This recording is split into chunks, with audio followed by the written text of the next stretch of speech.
Good evening, ladies and gentlemen. Welcome here to the hallowed grounds of Indianapolis Motor Speedway, the home to the Yard of Bricks, as it plays host to the season finale for Season 6 of the Dark Horse Racing Series presented by Troy Lee Designs. Here this evening, we got a packed field, we got packed stands, and we can feel the anticipation in the air. We end up having the Daytona 500 in the NASCAR Cup Series as the first race of the season. This is the big one here at the end of the season because not only do we end up crowning ourselves a champion, but every driver in the field has this particular race, this particular track circled on their calendar. It's big in so many ways, especially in the length of the race. It's going to be a 200-lap endurance race for these drivers here this evening. I believe by my last count, 28 drivers are going to be taking the green flag here this evening, and all 4 of the previous Dark Horse 500 winners are in the field here tonight looking to defend their titles. I'm Seth Cole. I'll be joined shortly by Matthew Rodriguez. He's got some pre-race duties to do. We'll be talking to him during said duties in just a little bit, but here tonight we appreciate you joining us here on the Flatout Racing Network as we're going to be bringing you coverage of one of the biggest races of the season, and it's so big that a lot of times we end up forgetting the fact that there is a championship hanging in the balance. As of right now, it looks like it is a 2-horse race. Craig Forsythe's been the most consistent driver this season, but Jeff Hysong, he is the long shot driver coming into this evening. Mathematically still has a shot. There's a couple of scenarios that absolutely have to go his way. If they do, we might end up seeing one of the biggest underdog stories in the season finale here in the Dark Horse 500's history. Luis Gonzalez Nunez qualified his way onto the pole. These drivers here had their 4-lap average determine their starting position. We're going to bring up the starting lineup, but we want you to bear in mind that tonight's starting lineup, they will be 3 by 3 at the initial start of this race. So you will see it double wide here on your official starting lineup grid, but bear in mind that row 1 will have 1st through 3rd, row 2, 4th through 6th, and on back. Craig Forsythe, who comes in looking like he could very well be the champion here, a former winner of this event back in Season 2. He's going to start on the middle of row 1, and then Ashton Lawson is going to be on the outside of row number 1. As you saw that pace car there making its way around the race leader, Luis Gonzalez Nunez. Mentioned that Matthew Rodriguez is not with me right now in the booth. That's because he's down there in the pace car, going to be the honorary pace car driver here for these 3 pacing laps. Matt, have you got a copy? I do. It's very scary down here. Well, I'll tell you, I mean, you talk about scary, but I mean, what about the anticipation? Can you feel it down there on the racetrack? Because I mentioned this race has a big race feel without even putting into the factoring in that we've got a championship hanging in the balance. I mean, these drivers, they look like they're itching to go. Can you feel that behind you? Yeah, I mean, I heard a few guys over the radio say that they're ready to go this lap, and I was like, I'm still on the racetrack. I don't know about this. Now, obviously, we're going to be talking a lot about the different scenarios here tonight, but with it being only 2 drivers that are mathematically in the hunt for this championship, what are you anticipating here on this initial start of the race? We do have the faster pair available, so are a lot of drivers, do you think, going to be kind of caution to the wind going into turn 1, or will they settle into the long race that we're expecting? I mean, obviously, you've got your different scenarios. You've got Craig Forsythe, who really just needs that bonus point to kind of bail him out here. So I really expect him to kind of push the issue early. But for other drivers who may be in a little bit more of a situation where we want to be hitting at the end of a race, I could see them probably taking it a little bit easy. But for some of the one-time off drivers, Ashton Lawson has to be one of those guys. On the top of my head, he, I think, would be one of the guys who really likes to push the issue here and try. I know that obviously you're going to be afterwards making your way up here to the booth. I'll let you get back to it and pacing this field. See you in just a little bit. Absolutely. I'll try not to wreck it. So as you see on the top left of your screen, 203 laps. They are running 3 pacing laps here to get everybody gridded up correctly, make sure everything is all squared away before they are turned loose. We are officially running 200 laps. So these drivers will be going green at the completion of lap 3 going on to lap 4. And they will, as you can see, be 3 by 3 by 3 all the way back. When we showed you your starting lineup, a couple of names that were missing from that grid since they ended up having some incidents during their 4-lap qualifying session. Jason Hand will be rolling off from the 28th position, and Mauro Ramirez will be completing the rest of what will be a 29-car field. A lot of familiar faces in this race. We talked about it the last couple of weeks that we usually end up seeing drivers here in the Dark Horse 500 in a one-off. Henry Bennett is back in the field here tonight. Always seems to be a mainstay up there at the front. We saw Matt Wagner make his second start of the season last week, but he's in the field here tonight, a former winner of this event. You've also got Nick DeGroot, another former winner of this event and a former champion that is in the field here tonight. We've seen him make a couple of starts this season. But then on the flip side, a number of drivers that we don't really know much about. We know of some drivers by name in other series that we broadcasted here on FRN, but we've not necessarily seen them in an open wheel car. And then there's other drivers that we don't have a clue what they're going to bring to the table. We've not seen their racing style. We haven't even recognized their names until seeing them on the starting lineup here this evening. So a lot of different varying of driver experience possibly here tonight. It's going to be interesting to see who's going to come out on top. And of course, with the drivers that have already run in the Dark Horse 500 here in the past, you have to think that that experience being here before, and for many of them ever since Season 2's Dark Horse 500, that experience is going to come into play not only in how you make moves through the field, maintain track position, but also pit road is going to be a very important place here today.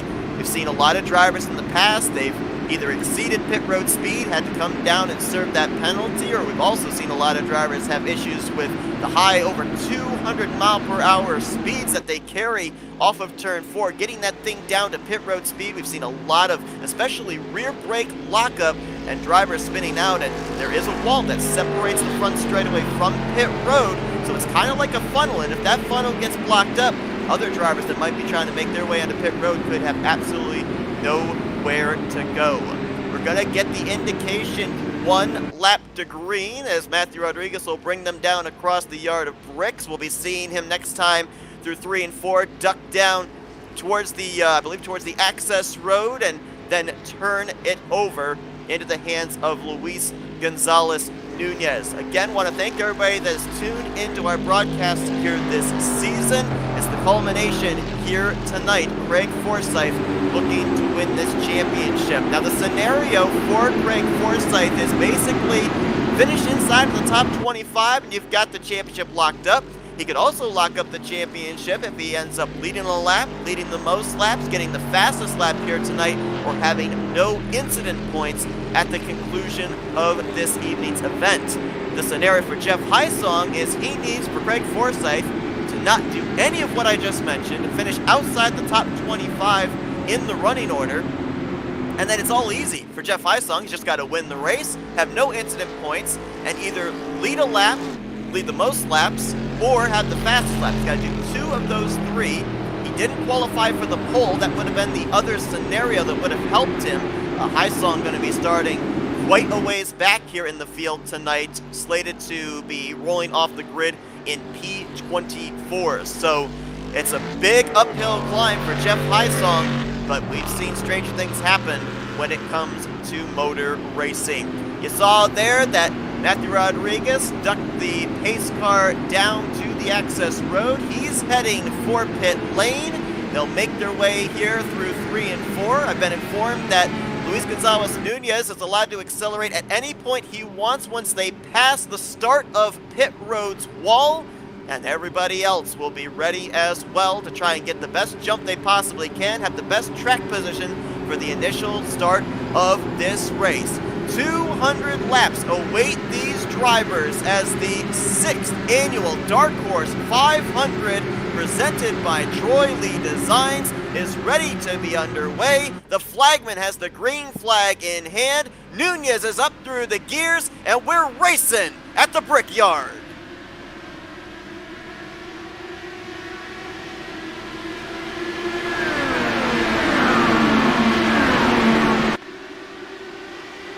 Single file, top 3, top 4. double wide around the 6th position. That's Charles T. That's going to lose a lot of momentum on the inside, 1 and 2. He's going to drop from 4th all the way back to 8th position in the matter of 2 corners. So it looks like with the lower banking at this racetrack and the high speeds, that inside line, especially at the initial start, really difficult to be able to get the power down and not have the car push up. As we've got one headed down towards the inside wall and hard into the wall. The caution's not going to come out as that was off the racing surface. That's Jim Brooks in the 51. A lot of damage on that machine, as fortunately nobody else involved, but the Safer Berry has ripped the front nose off of his machine. He's going to try and nurse that thing to pit lane. Tough break there in the early going for Jim Brooks as battle for the lead here. Nunez going to take the spot back from Craig Forsythe's 27. Matt, you've made your way up here into the booth. I mean, my goodness, didn't take long for these guys to get racy here. Yeah, and I was looking back at that Jim Brooks incident, and it looks like he may have just overcooked turn 3 just a little bit. Got a little bit of the right fence, almost took off the nose of Jim Harry. Just barely missed him, but tough break for Jim Brooks, especially on lap 1. Very fortunate it was just a single car incident, especially off of turn 4. We've seen many times where a driver will get out of shape, and while he may not collect anybody, there's usually a stack up that takes place behind of drivers trying to figure out where that spinning car is going to go. Absolutely, and I think Craig Forsythe may have gotten his lap led. Did he lead that lap? I was trying to keep an eye and see I think if it was he did get that lap led. I think it was the lap prior. He ended up just barely beating Luis Gonzalez Nunez to the line and got classified as P1, so I think he's led his lap.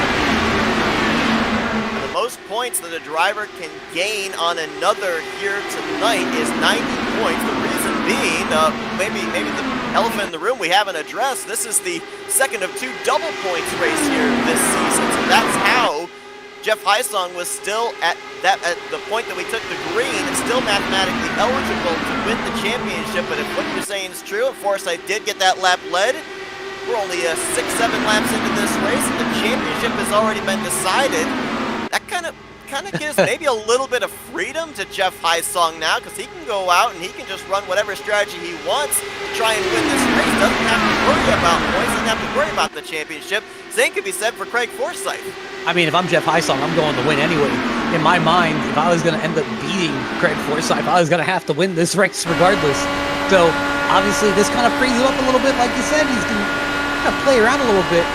But as we see this top 3, you kind of start seeing, may have been Henry Bennett got a little bit 3 wide back there. I think maybe a little bit of a stack up with Charles Teed there, but just a little bit 3 wide.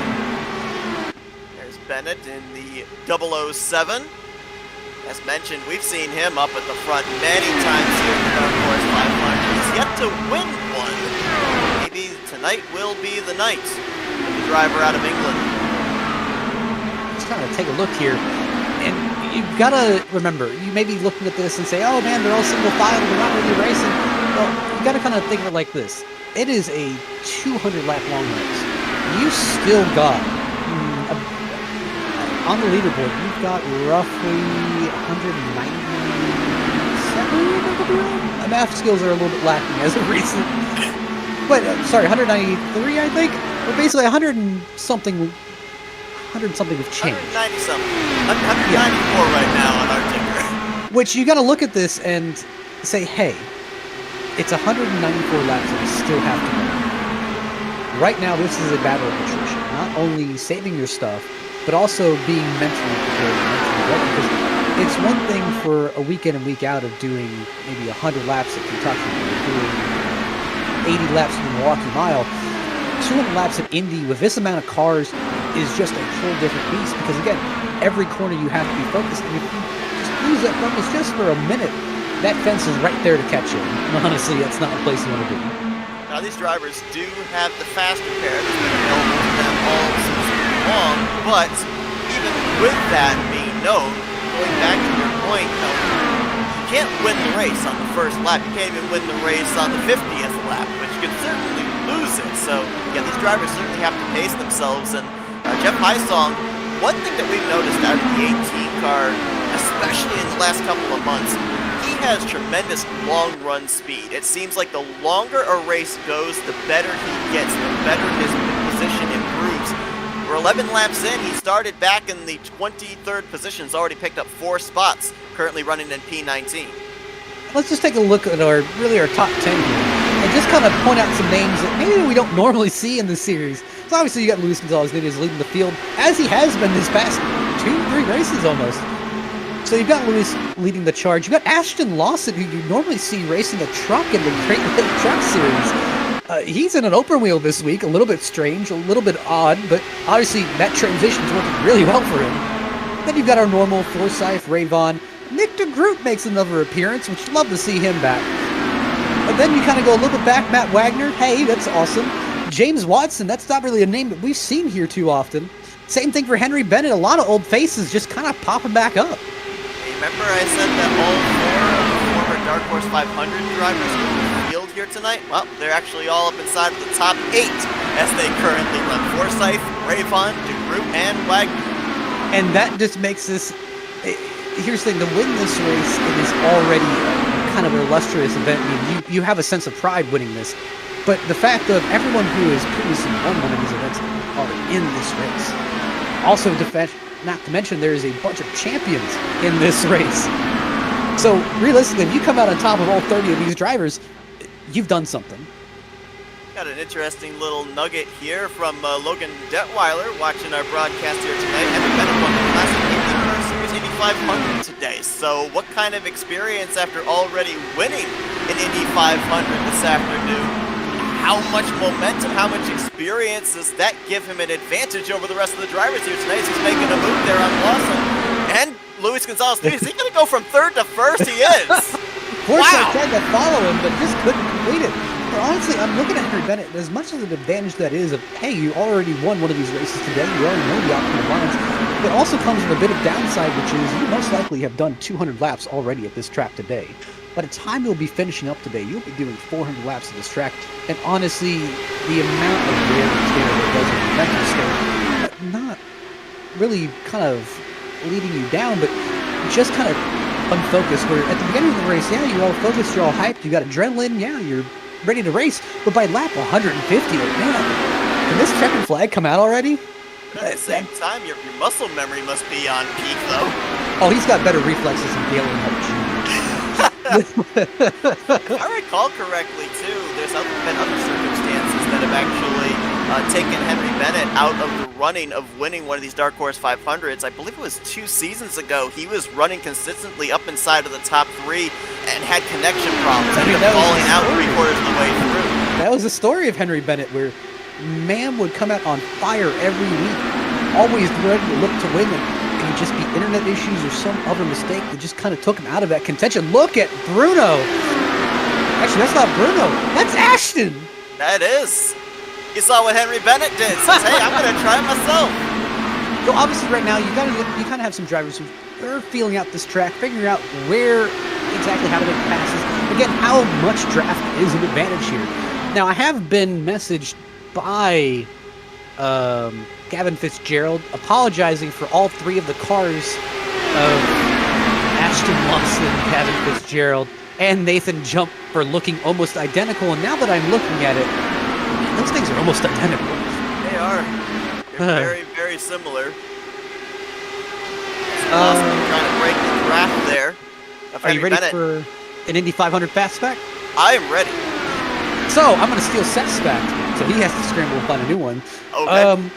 There actually has been one season where the Indianapolis 500 has not been the finale race in a Dark Horse IndyCar. Sorry, racing series. What season was that? Double check here. It was season... I think it was season 5. Season 5. Yep. Last season. I believe it was due to an iRacing outage on the date that Iowa was supposed to take place, thus pushing Iowa all the way to the end of the season, making for a really weird finale race. Yeah, by that time the championship really had already been decided, regardless of whether Indy or Iowa was going to be the finale, especially with the fact that Rick Raybon won both of those events and was the championship leader. A little bit weird. we talked about the fact that, the different experience levels coming into this race. You mentioned that you weren't even sure about Ashton Lawson, how much open wheel experience he has. He's currently pacing this field. How about the 91 of Bruno Miranda, a driver that we've never seen before here, at least in my knowledge, on FRN, and right now running in the 6th position. Just because there are drivers that we don't recognize the name, it doesn't mean that they're absolute rookies. They probably have experience with open wheel racing. We just haven't seen them in this particular group showcases. So pretty cool to see names that we've never seen before, see what they bring to the table, mixing it up with the familiar faces. Yeah, I will admit Ashton is the strangest out of left field. I mean, seeing him go week in and week out battling in the truck series and in a whole different class of car where, I mean, I've driven both and they do not feel similar to, hey, him being so fast in the truck and jumping over here into an open wheel car and having that same speed is just incredible. Now, we did have our first retirement of the race, and that has to be Mario Ramirez. It looks like he got a little bit of contact with the outside wall, ended up destroying the right front suspension, just decided to park it. He'll be the first retirement of the day. Break there for Mario Ramirez, not the Dark Horse 500 he was looking for, as he was able to lay down a full 4 laps for qualifying and subsequently started at the rear of the field and finished in 28th place here tonight. We saw the incident with Jim Brooks off of turn 4 earlier. He did make his way down to his pit stall. He was able to take on the faster pair these drivers have available. He has returned back to the track, but he is currently 1 lap down. Now this series does have lucky dogs, so if a caution comes out and he is the only driver 1 lap down, he should be back in the lead lap. But I think maybe the biggest tough break for Jim Brooks is the fact that he doesn't have that mulligan available. Had to use it up very early on in this very lengthy race. So obviously, yes, it does change your entire outlook. Right now, Jim Brooks is in a kind of cross your fingers and hope scenario because right now he needs to make sure that he stays at least 1 lap down and doesn't go 2 laps down, but not very much he can do to really control his fate here since he's out of the draft. Which brings into a more important point of track position, how vital track position is here. We've seen drivers kind of slice and dice the way through the field, but a lot of this is dictated on pit strategy, which, again, we just haven't seen it today. Now, there obviously is going to be some guys who are going to link up on pit strategy, trying to draft together, because they know each other and trust each other. And the bigger question comes from some of those guys who may just be flying by the seat of their pants, or kind of the guys like Frank Forsythe who may have a plan, but they're not going to share it openly because most of that's kind of their leg up on the competition. Right now, and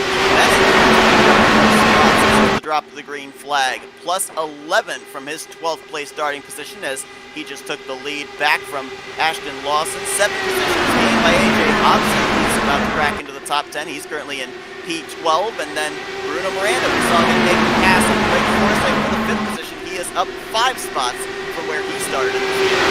Right now, the entire field is mostly on ride modes. I saw someone back there got way wide.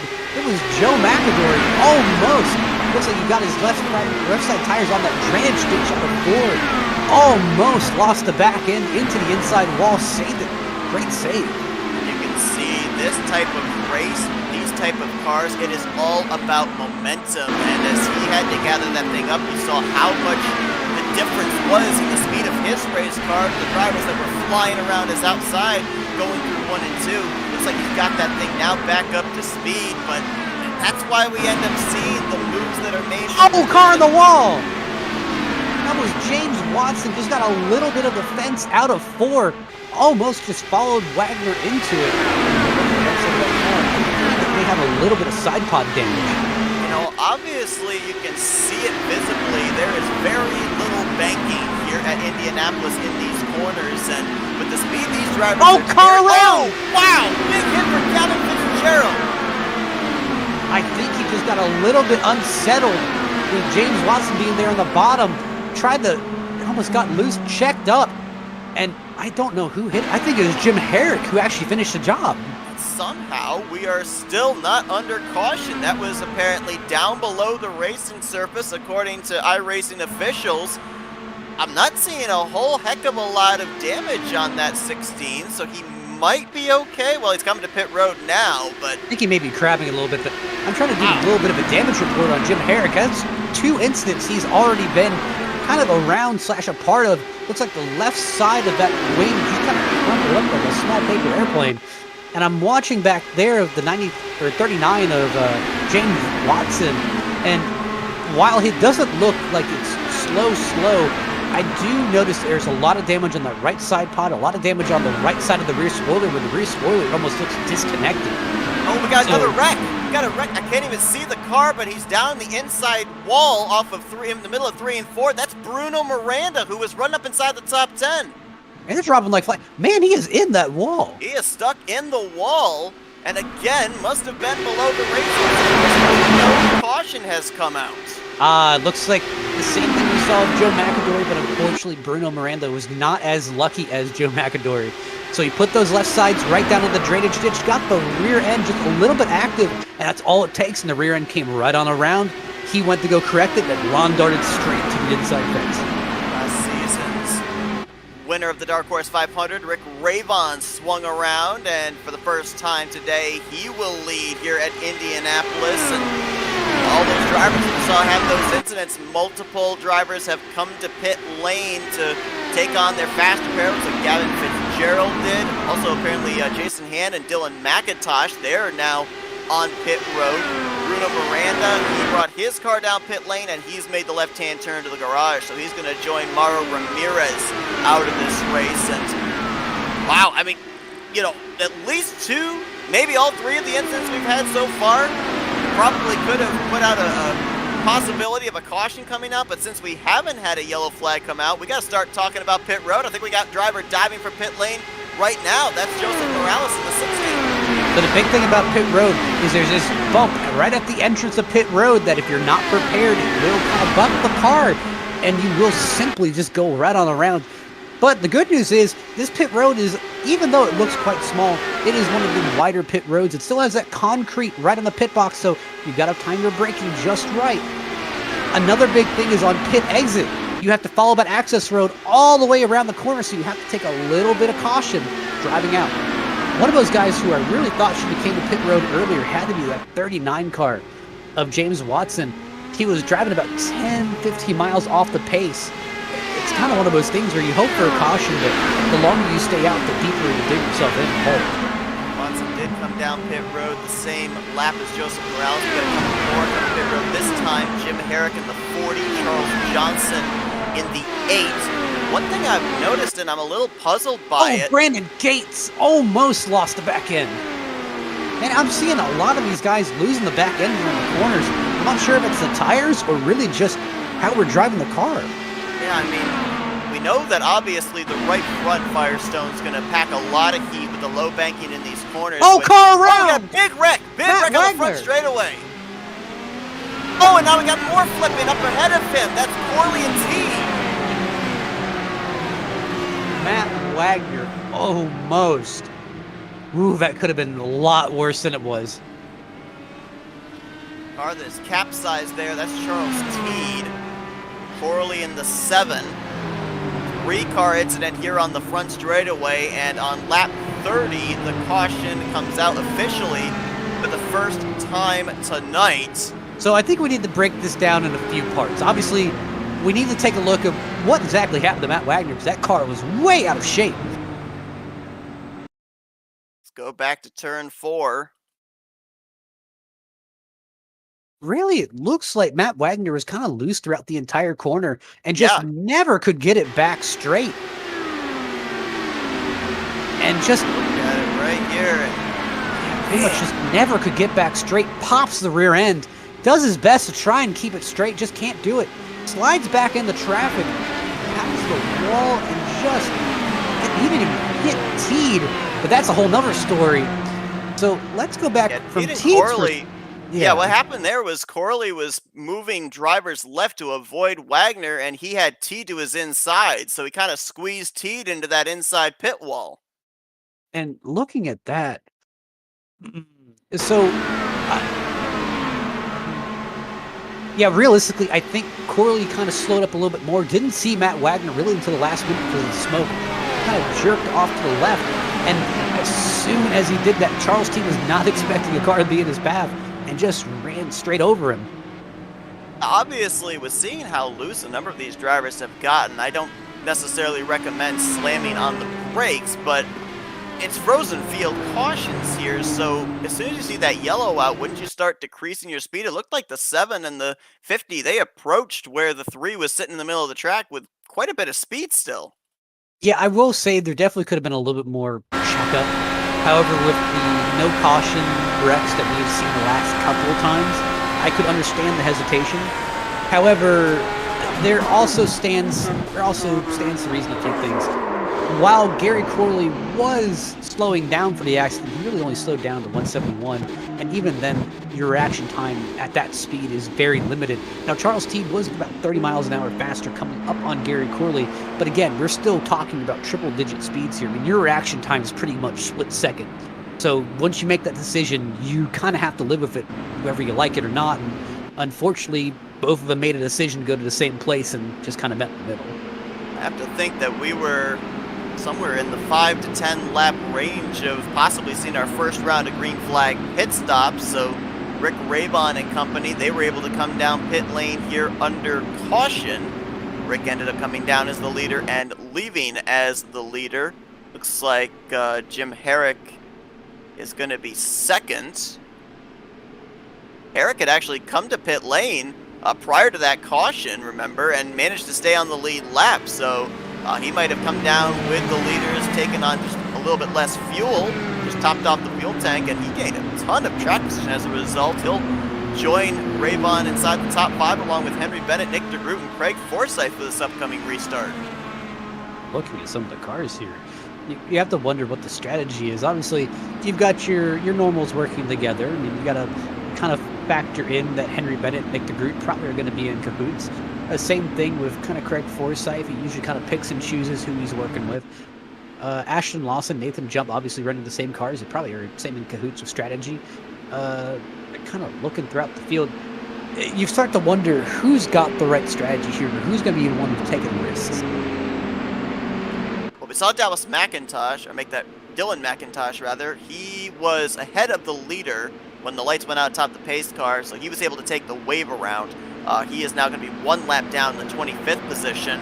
I have no idea who got the lucky dog under that yellow flag, because we had a number of drivers that were a lap down. I'm assuming it might have possibly been the 16 of Gavin Fitzgerald.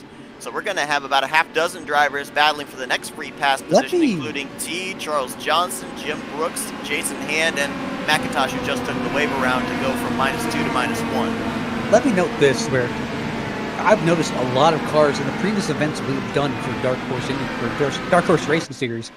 There's been a lot of cars today that has really just been out of shape. They have not really felt or looked comfortable. So I'm kind of wondering if that's going to persist later into the race. Green flag back in the air as soon as the iRacing pace car hits pit lane. The race leader, in this case Rick Raybon, can accelerate at any point that he wants to. He's going to lead the field out of turn 2 and down the back straightaway. Battle is going to be side by side back outside the top 15. That's where you find Gavin Fitzgerald and Joseph Morales, 2 of the last drivers on the lead lap. I'm noticing about a 2-wide battle here with AJ Hobson and Luis Gonzalez-Nunez. Luis Gonzalez-Nunez slowly trying to work his way back up to that lead pack. I had to chuckle when we saw Nunez out in front earlier on, because remember what he said in his post-race interview last week? I don't like Indianapolis, but right now seems to be taking to it pretty well. He's been consistently up inside of the top 10. Right now he's the furthest back he's been all day long, currently P7. Man, I think we've really kind of figured that out all season. There were a lot of guys who said, man, I don't really like this track. They just had a lot of luck. Don't like the track and to be successful. I'll use that in the future. I'll let you know how it turns out. I expect all wins. Jim Herrick with that track position gain based off the strategy there. He's in that second spot, number 40, just in front of Henry Bennett. And even right there, I was noticing, see a lot of bobbing and weaving back and forth there from Herrick. I don't think that's necessarily trying to affect the air, trying to get a run. I think these cars, for the most part, a lot of them really unsteady here through the corners. So what do you think is leading to that? Is it the low banking? Is it the setup of these particular cars? could the weather be playing a factor? It could be a little bit of a setup. It could be a little bit of the driving patterns. But also, I'm noticing the track temp's about 108, which doesn't seem... Oh, contact! Craig Forsyth! And caution's out. Second time tonight. Ashton Lawson's the other driver. Look out on the wall behind. Looks like it was Brandon Gates. It is indeed the 76 who's already teleported to pit road. Another big multi-car wreck. Again, involving drivers up inside of the top 10. This time, the now champion this season, Craig Forsyth, former winner of this event, and Ashton Lawson, two drivers that had qualified their way up on the front row, second and third off the grid.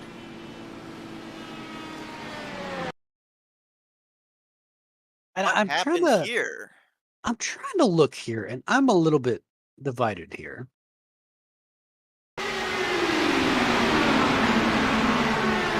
See, I'm a little bit divided in the category of Ashton kind of came up in the Forsyth. I think maybe he was expecting Craig to go a little bit higher out of the corner, but I'm a little bit confused on where he expects him to go. Take a look from the aerial view here. I don't know. I'll let you call that one because I don't know. I think that's kind of the definition of a racing. Forsyth definitely did have more room up there on the top side, but he's not obligated to go up there. If you're on the inside line, you basically you're in the lane that's going to push up. So my thought you're is in a compromised position. I think if you're the inside line car, you got to be the one to lift. You got to be the one to bail out. He would be compromising his line by going higher on the track. Right. Because already he's at a disadvantage being on the higher lane here.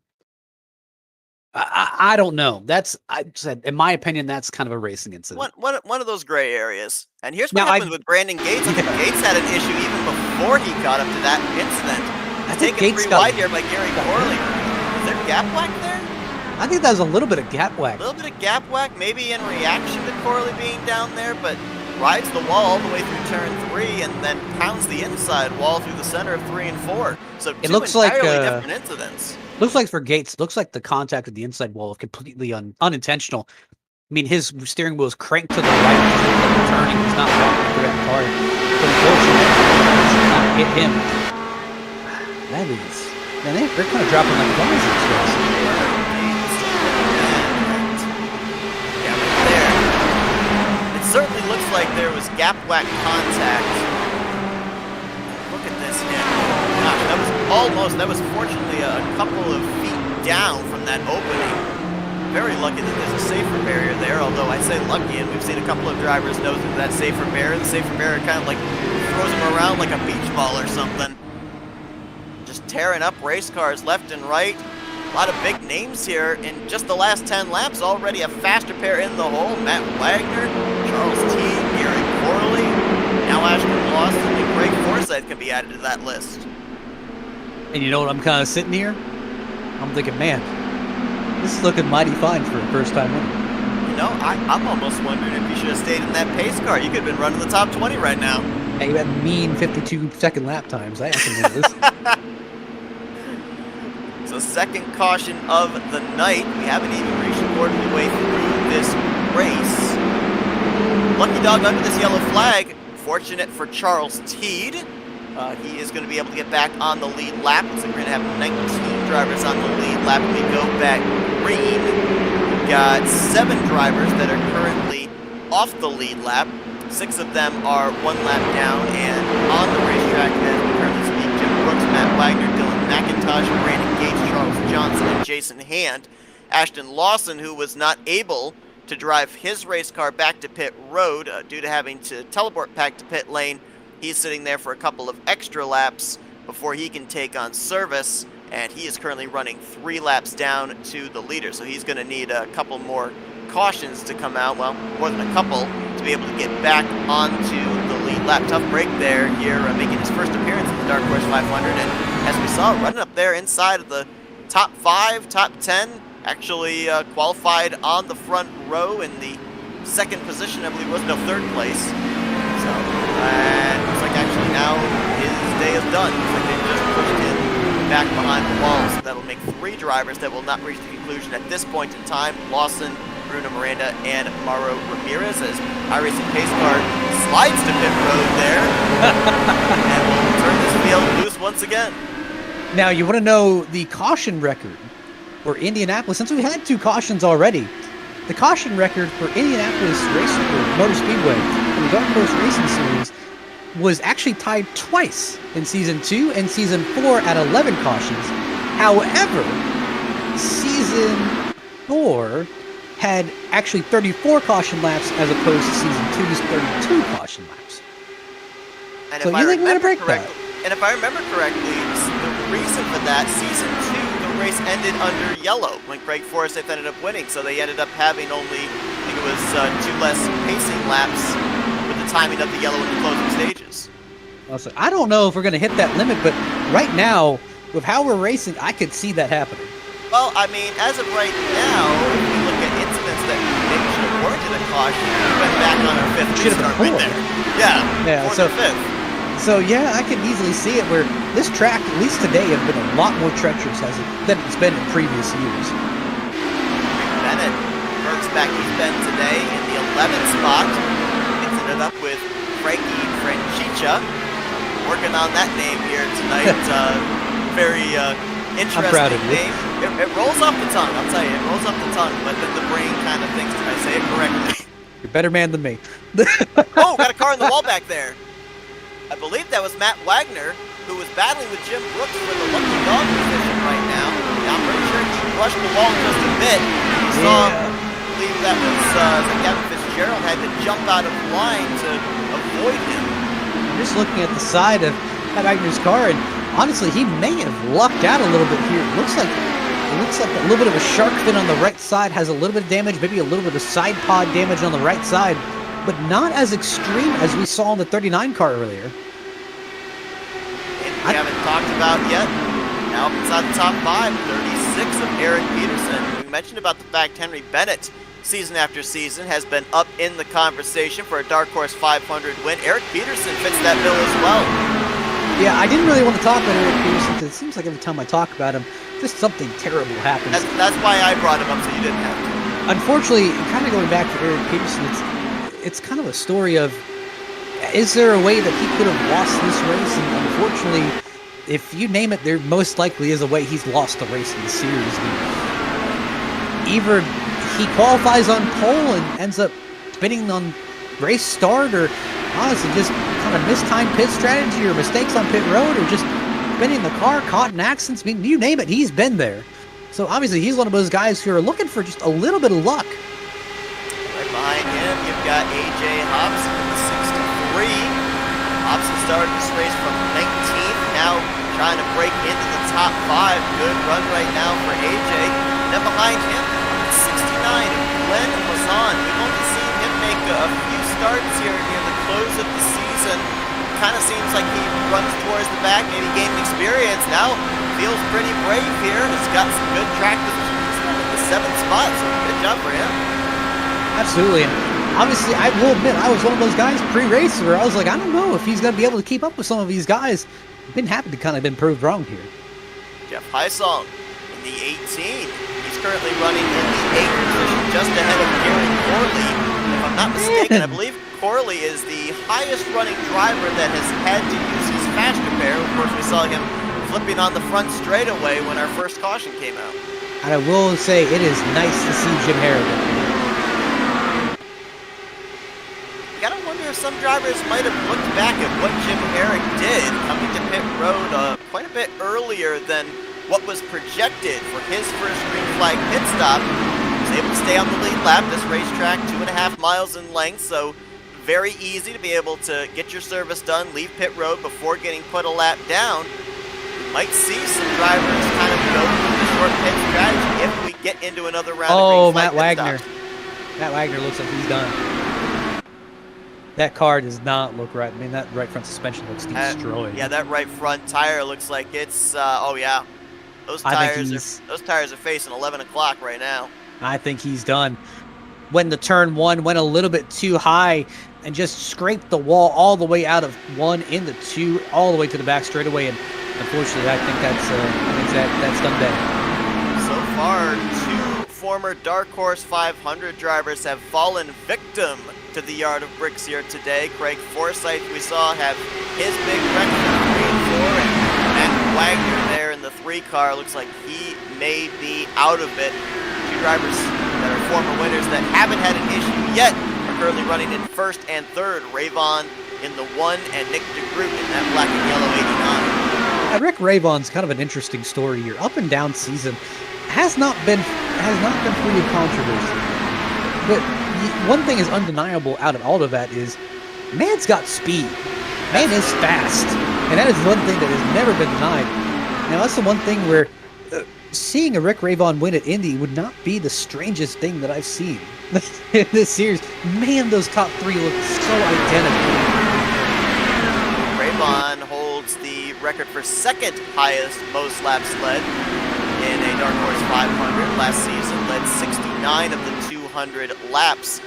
Driver that holds the record is 2 cars behind him, and that was Nick DeGroot, who ended up leading 94 laps back in season 2. The only difference was Rick Rayvon won the race that he led the most laps. DeGroot finished 2nd to Forsyth in the race where he was out in front the majority of the time.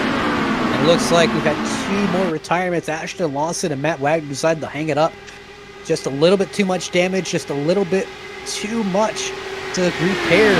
Ashton Lawson, obviously great start, just couldn't really recover from that incident. Matt Wagner just kind of got the short end of the stick, just a little bit too much damage. Right there, a number of drivers already out of the race, a number of drivers that are trying to battle to get back on the lead lap, and a lot of the drivers that we've seen up inside the top 10, even the top 5 at certain points of this race. These drivers went back green on lap 32.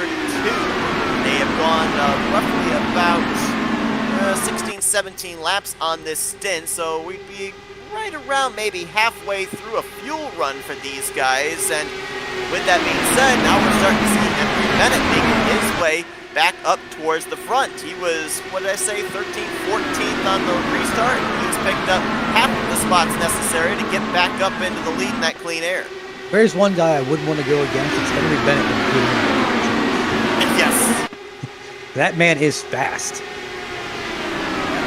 Gerald, 16, very low there as he was trying to make a move on Eric Peterson. Car on the wall in the back.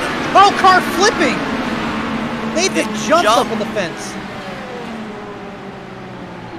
And it looks like it was Jim Brooks. Oh. And Brooks upside down, stuck in the wall, and I believe Jim Brooks at the time was in the free pass position. Instead, he, along with Jump, are going to be the 3rd caution of the day, and Brooks had already used his faster pair. Day is done for driver 51. Man, Charles Teed had an interesting view of that. Here's a look at what happened. Looks like Jim, it's almost like that car didn't turn for him through the center of 3 and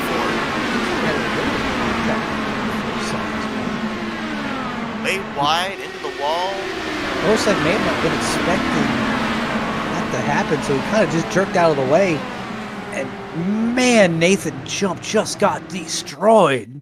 The driver's first instinct when they're up in the wall is to turn the wheel to the left, try and get off the wall as soon as possible. And it seems like when Jim Brooks did that, once the safer barrier released him, it just shot him down the path of Nathan Jump. I feel for Nathan Jump. There is effectively nothing. No warning. But man, that was a pretty violent. Like I said, that's. I think as soon as he got to that barrier. View, let's take an onboard 50. Yeah, he had some choice words after that. Wow. He's just part. You see up ahead, Craig Forsyth using that access road to make sure he was free and clear of the wreck. And looking at Forsyth's car, I think he may have gotten a bit of damage on that. Yeah, a little right side damage maybe. Sideswiping Brooks. It doesn't look like any side damage. It honestly looks like suspension damage because I'm noticing that wheel is aimed just a little bit oddly, but there's no damage to the body panel. So I mean, if he could just kind of put up the wheel after a little bit wonky, he should be fine. Does the camera survive on Nathan Jump's car? Wow. Man, how they made these cars safer. And I love how through all that, still kept that thing in 6th gear. I mean, good hustle by him for, again, being up in the fence and then being able to quickly jump back on throttle, get back to pit road, repair the car, and still be out there where you haven't lost the lap. Yeah, we've seen a number of drivers actually be able to do that here this evening. I've been really surprised. Craig Forsyth, I thought, would be a lap down after his incident. Charles Teed, the same, but they were able to hustle back to pit lane as well, get their fast repair done before getting quite a lap down. So, yeah, I mean, the length of this racetrack does have its advantages, and that might be one of the advantages where drivers don't necessarily have to fight to get the lucky dog, get back in the lead lap after they've run into trouble. Yeah, so obviously it's kind of a double-edged sword where, yes, it's great, the fact that you're able to jump right back in it, but it's also terrible for the fact of, again, this kind of puts you down in that hole where you don't have that mulligan to go off of. So you saw a couple of drivers hit pit lane. That was Brandon Gates and Dylan McIntosh, neither of which were in position for the lucky dog. Lucky dog went to Charles Johnson in the 8. The 00 of Jason Hind, you saw stay out. The lights going out in the pace car. He goes around via the wave around to get his lap back. So as things stand right now, when we go back green, we'll have 23 cars still running, and 21 of them currently on the lead lap. Again, the drivers out of the race at this point in time. They'll finish 24 through 28. Jim Brooks, Matt Wagner, Ashton Lawson, Bruno Miranda, and Mauro Ramirez. But I'm looking through the list here, Matt, and when I start getting outside of the top 8, there's a lot of 1 out of 1s there in the fast repair column. Yeah, so like I said, it has me a little bit concerned where I will say at this race, at least at this rate, they've kind of been dropping like flies where, I mean, I think the least cars we've had finish one of these Dark Horse Indy car, or Indy 500, sorry, Indy 500s, had to be 11 cars. And that was in a field of 24 when we had a field of 30 plus. I mean, the most cars that we had finished was 16. So I think we still got a bit of this field to dwindle down. Kind of trending in that direction of maybe losing half the field before the conclusion of this race, as we just crossed over the threshold of 25% through tonight's event. Still a marathon still to go as Rick Ravon back through the gears gets us back underway, and ooh, somebody back there had to make an evasive maneuver. That might have been the 88 of Nathan Jump. They all keep it pointing in the right direction, still stay under green, however. Yeah, notice the jump seems to be taken a little bit more conservatively, or at least it doesn't seem to be fully comfortable with that car. And I think what the result of that is a little bit of, again, at least I always talk on length about it, which may be a bit boring, but that stock car to open wheel jump. For guys who are not really familiar with these open wheel cars, they really are at a huge disadvantage because what we know in stock cars versus what we know in open wheel cars are two drastically different things. And I see Nathan Jump kind of coming down the pit road now, so I'm not sure if there may be another issue with that. Maybe there was a penalty handed out for something that might have happened on that start. Maybe couldn't change lanes for the start-finish line. Obviously, we saw a jump low on somebody, but we'll try and follow up on that. But we know that obviously when the field starts getting spread out, that's when drivers kind of sit and ride and wait for that next trip to pit road. But when things are bunched up at the initial restarts, drivers try and get every position they possibly can. It's about the closest they're going to be until the next restart. And we saw a lot of different passes, a lot of battles take place there on that last restart lap. AJ Hobson made his way around both Ravon and Jim Herrick to go from third to the race lead, and there was a 3-wide battle for a brief moment between Eric Peterson, Jeff Heisong, and Gavin Fitzgerald. Actually, Fitzgerald and Heisong, they're still battling side by side. That's for 8th place. I'll tell you that Jeff Heisong isn't one of those flashy guys where he'll kind of wow you with some insane moves, but he's one of those guys who just silently and stealthily moves up the race. And again, he's just one of those guys where at the end of the race, you look at it like, man, how did you get up here? Very consistent, too. If I recall correctly, he ended up basically kind of just slowly working his way closer to the front of the field week after week. I think he had back-to-back fifths, then it was back-to-back thirds, and then we saw him finish in the runner-up position in back-to-back races. He's looking for that one position better, and certainly I don't think would turn down to be here tonight at the home of the Yard of Bricks as Rick Ravon putting the pressure back on A.J. Hobson. Look at Charles Dean!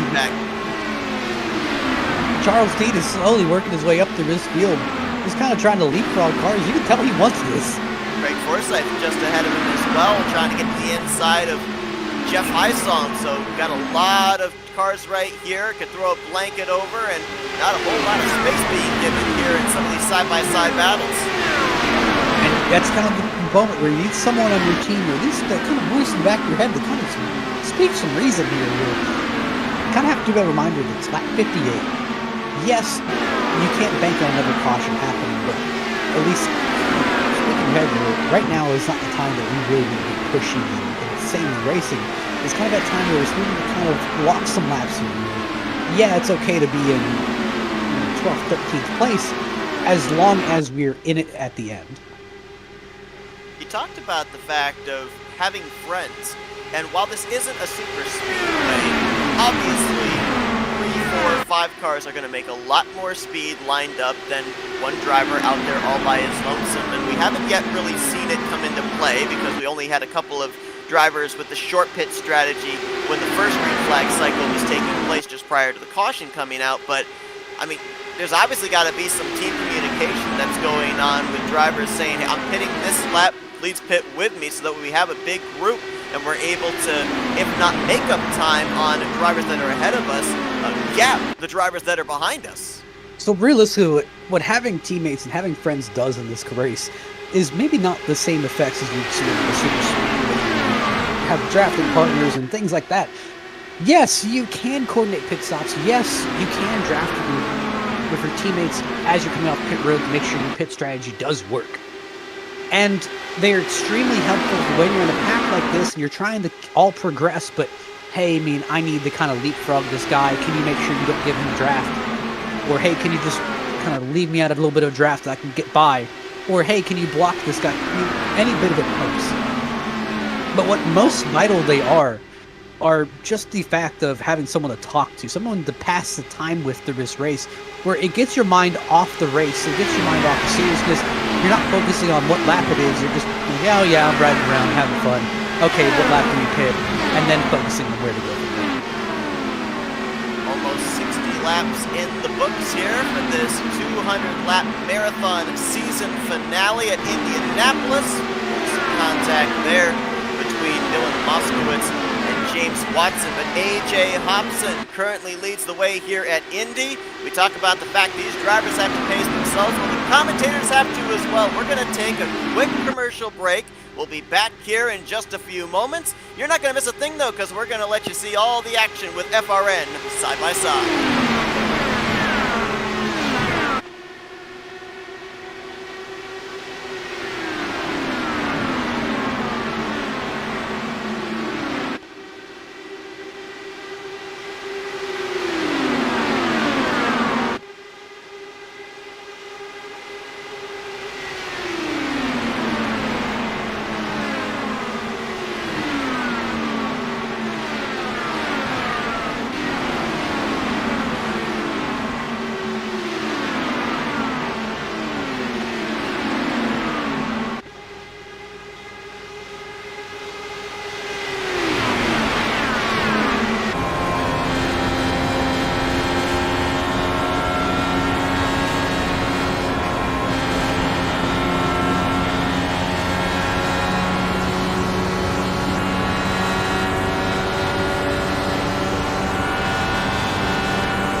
Caution out for the 4th time here tonight in the Dark Horse 500. You saw it there with our side-by-side, the 16 of Gavin Fitzgerald getting out of shape. Go back and see what happened.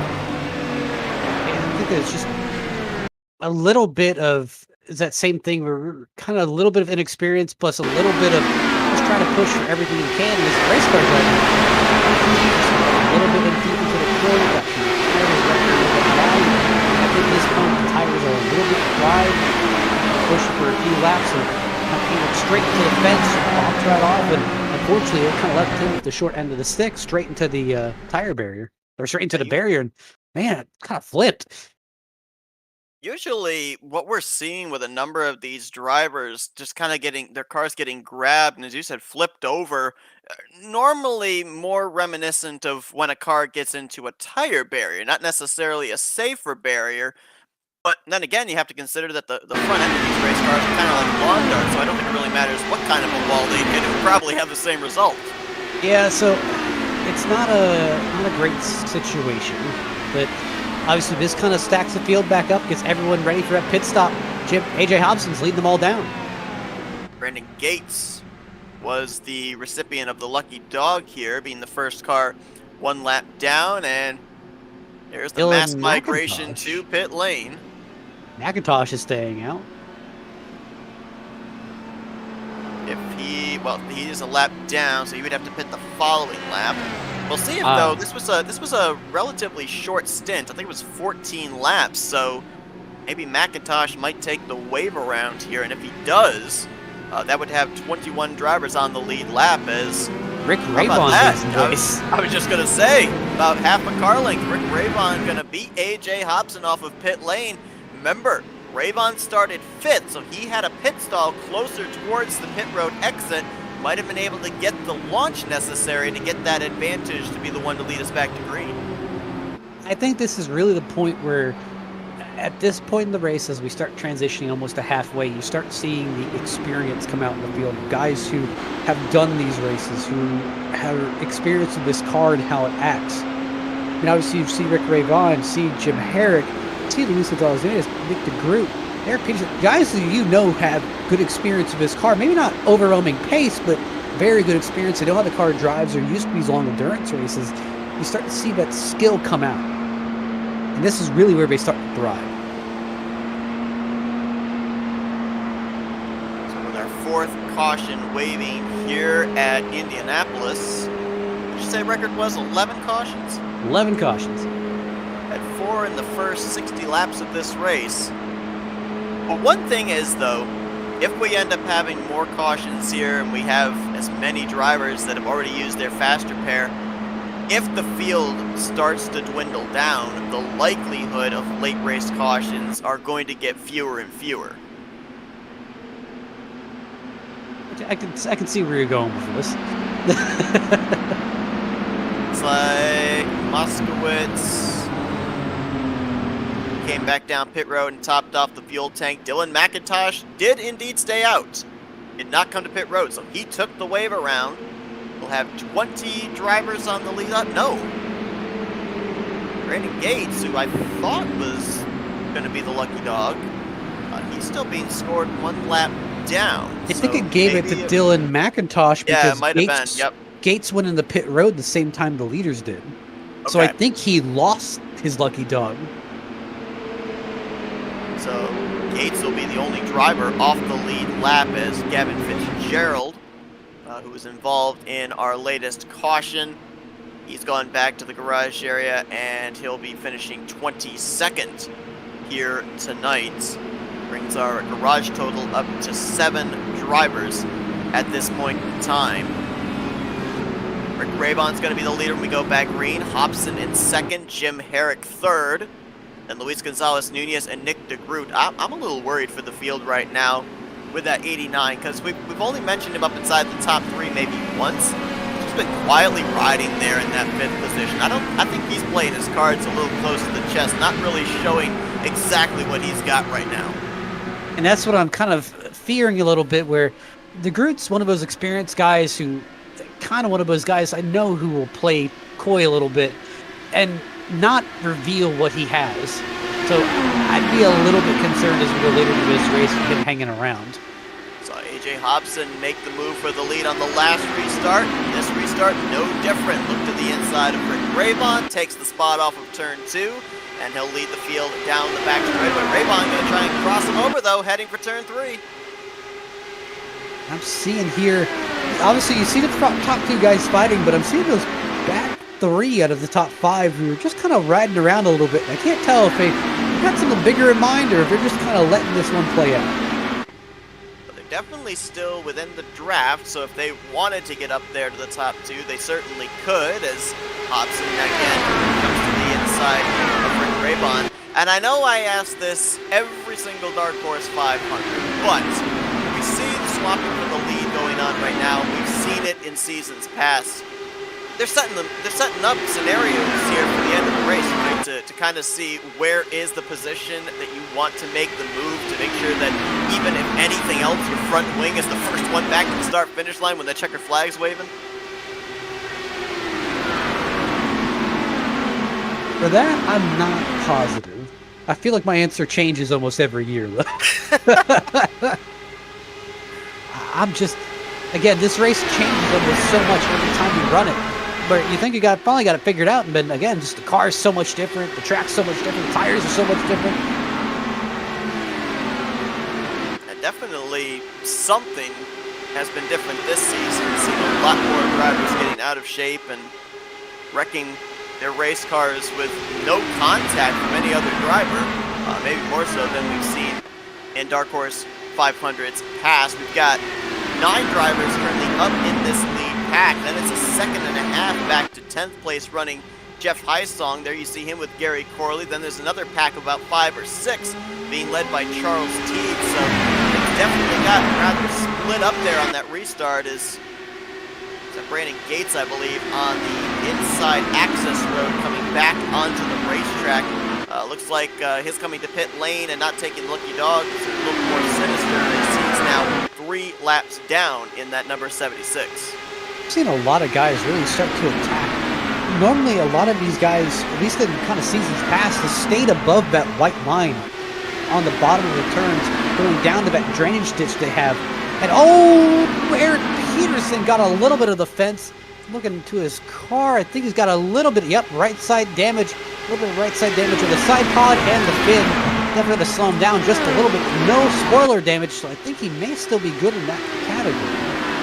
We saw even last week at Twin Ring Motegi what just a little bit of damage on the race car is going to do in affecting your speed for the remainder of the run. There you see Bennett going to make his way around Eric Peterson as well, so Peterson's just going to hope that he can latch on to the tail end of this lead pack, not lose this draft. I don't think he's lost a ton of speed yet. I don't think he can be a lead car. I think the straightaway is all that's going to kind of do it, but yeah, I think right now he's hurt his car where his top end is about 10, 15 miles an hour slower than Henry Bennett in front of him. And this kind of falls into one of those weird categories of the race where right now, pitting right now would be the easiest option because he's already so high up in the field. If he pits right now, he can get the damage repaired and he may or may not fall a lap down. However, he can stay out and hope for a caution to come out. But in turn, again, just look at how much he's getting swallowed up by the single car of Jeff Hysong. I mean, again, this is going to keep happening lap over lap, and this car is going to be worse and worse to drive each lap. I don't know. Timing of these cautions, I would have to think, has certainly thrown off fuel strategy that drivers would have had at the start of this race, but is that maybe a reason why Peterson, even though right now he's definitely losing time with that damage, he's just trying to reach a certain fuel number? He does have a faster pair that he can take on when he makes that next pit stop, but if he pits now, does it like throw off a pit fuel strategy that he currently has in place? It would. But unfortunately, this is kind of the price that you pay for making a mistake on tracks such as Indy. Where, again, this is kind of a risk versus reward. Right now, he's risking it by staying out where he's losing a bunch of time. Right now, Charles Teague's last lap is a 41.196. Eric Peterson's last lap was a 41.860, so I mean, he's losing about a second a lap, even in draft. So when he's out of draft, he's probably losing about 2 seconds. Right now, he's hoping for a quick caution that comes out. He's not a part of it, so he can come down, take that faster pair, still kind of be on the same strategy as everyone else, but again, not in a worse situation. It looks like Eric Peterson just said he's pitting, so I made that decision. To look on board with Peterson of just how fast these drivers approach pit road. Peterson was running in the 6th position. Before he had his contact with the wall, he had dropped back as far as 14th before eventually making the call to hit pit lane. We'll see if he is indeed going to use his faster pair here on this pit stop, and looks like the answer is... Yes. Well, at this point in time, no. And there it is. Yep. And it looks like he will go a lap down. Just barely, but again... right now, he is... Oh, another car just hit the wall hard, and he's in the inside wall. That is Joseph Morales in the 60. He comes back onto the racetrack, but there was no oncoming traffic, so we stayed green. He did a great job just keeping that all the way down the bottom of the racetrack. Got really lucky with being on pit road. But obviously, that is a huge hit. And I'm going to tell you, the guy who is screaming right now has to be Eric Peterson, screaming, "That's a caution, that's a caution." Peterson right now is still on the tail end of the lead lap, but he's going to get swallowed up very quickly and put a lap down as we look back and see what happened to Morales off of turn 4. Just barely brushes the wall with that right rear tire, snaps loose into the inside wall, and boy, right there, if the car of Morales came back up the racetrack any further, that was, I believe, Dylan McIntosh, who was in the vicinity, and we could very well have had a caution flag fly, but since he stayed down as low as he did, we remain under green. Now the good news right now for Eric Peterson is the fact that if he does go a lap down, he'll be the only car 1 lap down. He won't really be battling anybody for the free pass. The only other driver a lap down, -3, is Brandon Gates. Morales, who had just had that big hit, he's actually gone back to the garage area. So either way, whether he stays ahead of the leader or whether he gets put a lap down, Eric Peterson's certainly going to be lobbying for a yellow flag. Yeah, so right now, Eric Peterson, he does have that advantage where he's at the front of the field. He is on pace of one of the fastest cars on the track. So, again, he's kind of that better scenario. Plus, I think he has a little bit of fresher tires, too. So, he can hold out, but he's obviously kind of jumping up and down, saying, "Is that debris here? Is that debris here?" Again, just trying to get anything for a caution.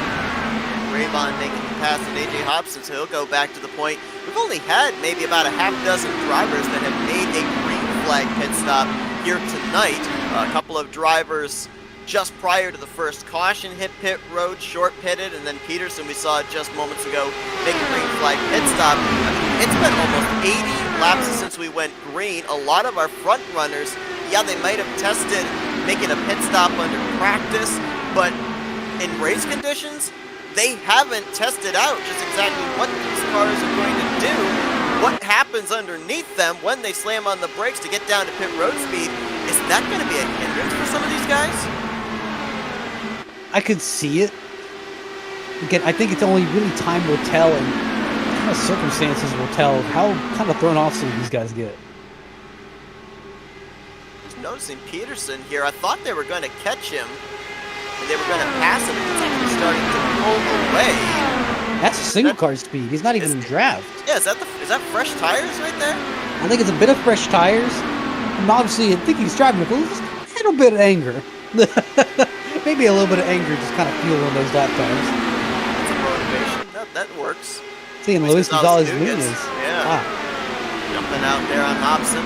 One thing I noticed, and just to kind of explain it to people, back when Luis Gonzalez Nunez passed Jim Herrick for 3rd place, that was about 6-7 laps ago.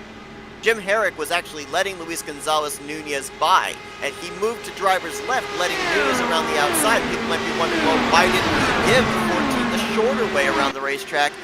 If you'll notice, these drivers, these cars, and really even with stock cars too, especially with the low bank into Indianapolis, you want to have that car swing wide on entry and then down to that white line. You want that arc into the corner. So what Herrick was actually doing was giving Luis Gonzalez Nunez the preferred entry lane into turn 1. They are almost like a school bus, where the school bus has to swing out to make this turn, to make this really sharp turn. Kind of think of it like race cars, almost in that same fact, but instead of making a really wide turn, we're just trying to not hit the brakes as we go through a turn. That's effectively what we're trying to do. And the other difference too is if you sit in the back of the car, it's probably not going to be nearly as fun a ride as it would be in the back of a bus.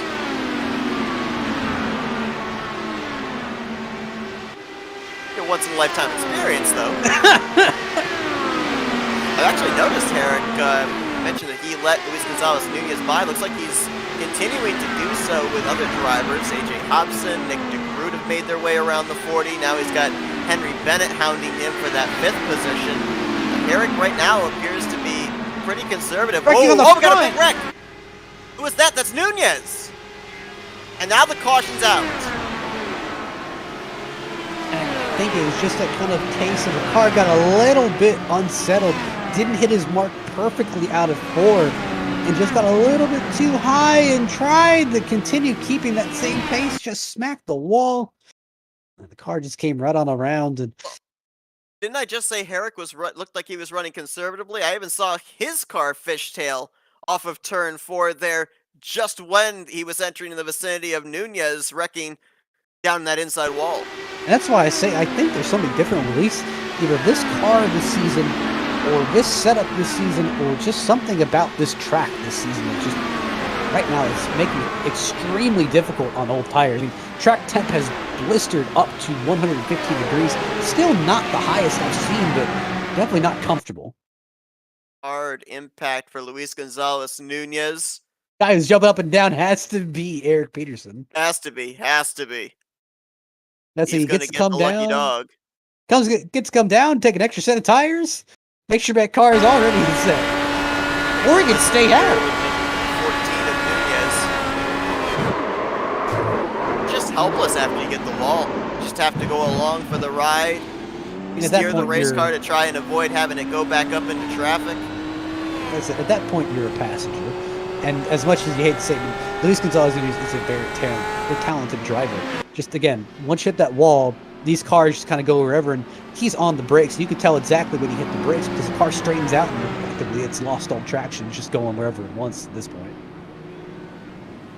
Well, if you take a look at it, of our former winners this season, 2 drivers have had issues here today already, Forsythe and Nunez, and it kind of seems like it doesn't matter if you started at the front, middle, or rear of the field. A lot of drivers in different starting positions have had problems here today. As a matter of fact, the entirety of our front row now, positions 1, 2, and 3, have all had issues here today. Nunez, Forsythe, and Ashton Lawson. And I'd say it's Indy has taken no prisoners today. It is not, and we've not even reached halfway in this race. It's obviously going to be a faster pair for Luis Gonzalez Nunez. We're going to get to a point here where it's going to be very easy to read off the drivers that still have their faster pair intact, as we're getting very close to the single digits in that regard. I can tell you that your top 4, Rick Raybon, Nick DeGroot, Jim Herrick, and AJ Hobson, they all still have their faster pair. Craig Forsythe, who's going to restart in 5th, he is the highest running driver that has already used his mulligan at this point in time. I'm looking here.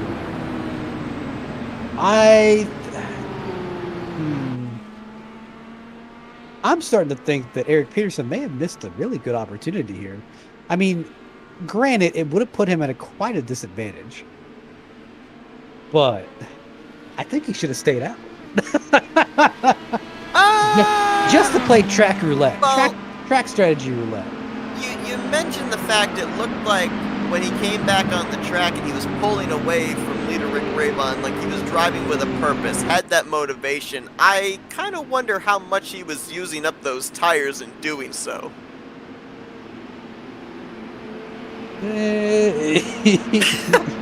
I don't know. I mean, obviously, it looks like he was going for it, but we haven't really gotten into that discussion of old tires versus new tires. But we can obviously tell there is a huge fall off. Definitely, and really too, we've seen drivers having issues handling on the tires as soon as we go back green, and then later on in the run as those tires wear and the tire heat kicks in. So haven't really seen a happy medium. Looks like right there, Rick Ravon kind of shuffling the car back and forth, maybe trying to warm up the tires a little bit there. So maybe cold tires, a little slick going into the first couple of corners on these restarts perhaps. Maybe why we see them lose it in the initial start, and then the rear grip goes away as the tires wear longer into a run. Now Jason Hand, we saw go around and get a lap back. He was 2 laps down when the caution came out, so with this wave around, he will now be the only car 1 lap down. Brandon Gates, I believe, also took the wave around, so he is -2. We've got 20 drivers on the racetrack, 18 on the lead lap with the addition of Eric Peterson getting the free pass, and we're back underway here on lap 84. And look at Nick DeGroot. He kind of laid back on that restart. Almost timed it perfectly.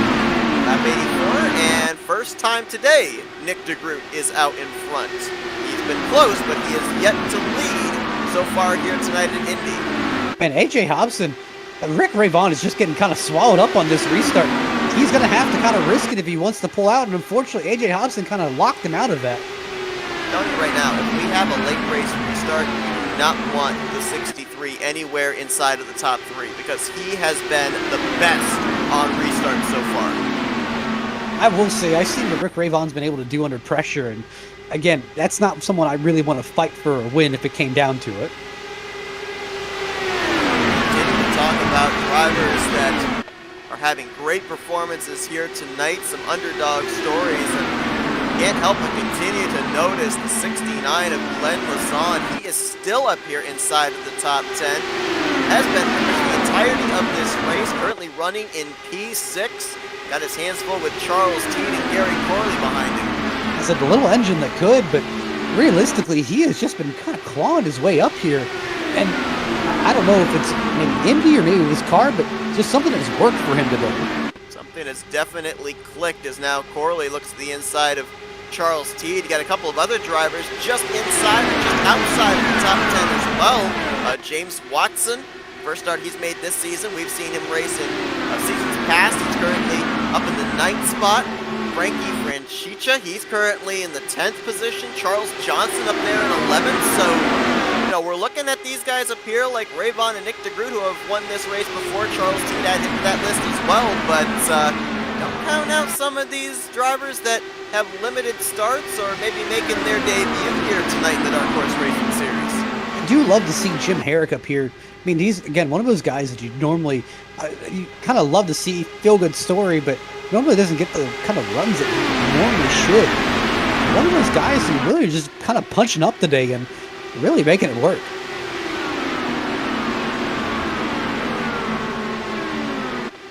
Got right now 18 drivers on the lead lap, and unscheduled stop for the 00 of Jason Hand, who had just gotten a wave around. He is now back down on pit road and will more than likely lose at least 1 lap, maybe 2. I wonder if maybe he got up into the wall or something and is having to come down pit road for damage repair. Whatever it is, he obviously does not feel it's right with that car. He decided to come down. I'm seeing, looks like Craig Forsythe may be on the move here. He is indeed. Just got around Jim Herrick for the 4th position. And for the 2nd time today as well, noticed a little bit of cloud cover here at Indianapolis. So we had cloud cover back around between laps 50 to 60. And now the sun peeks its way out again. So I'm not necessarily certain just how much of a factor that cloud cover really is having, since it's rather sporadic and it doesn't last for a long period of time.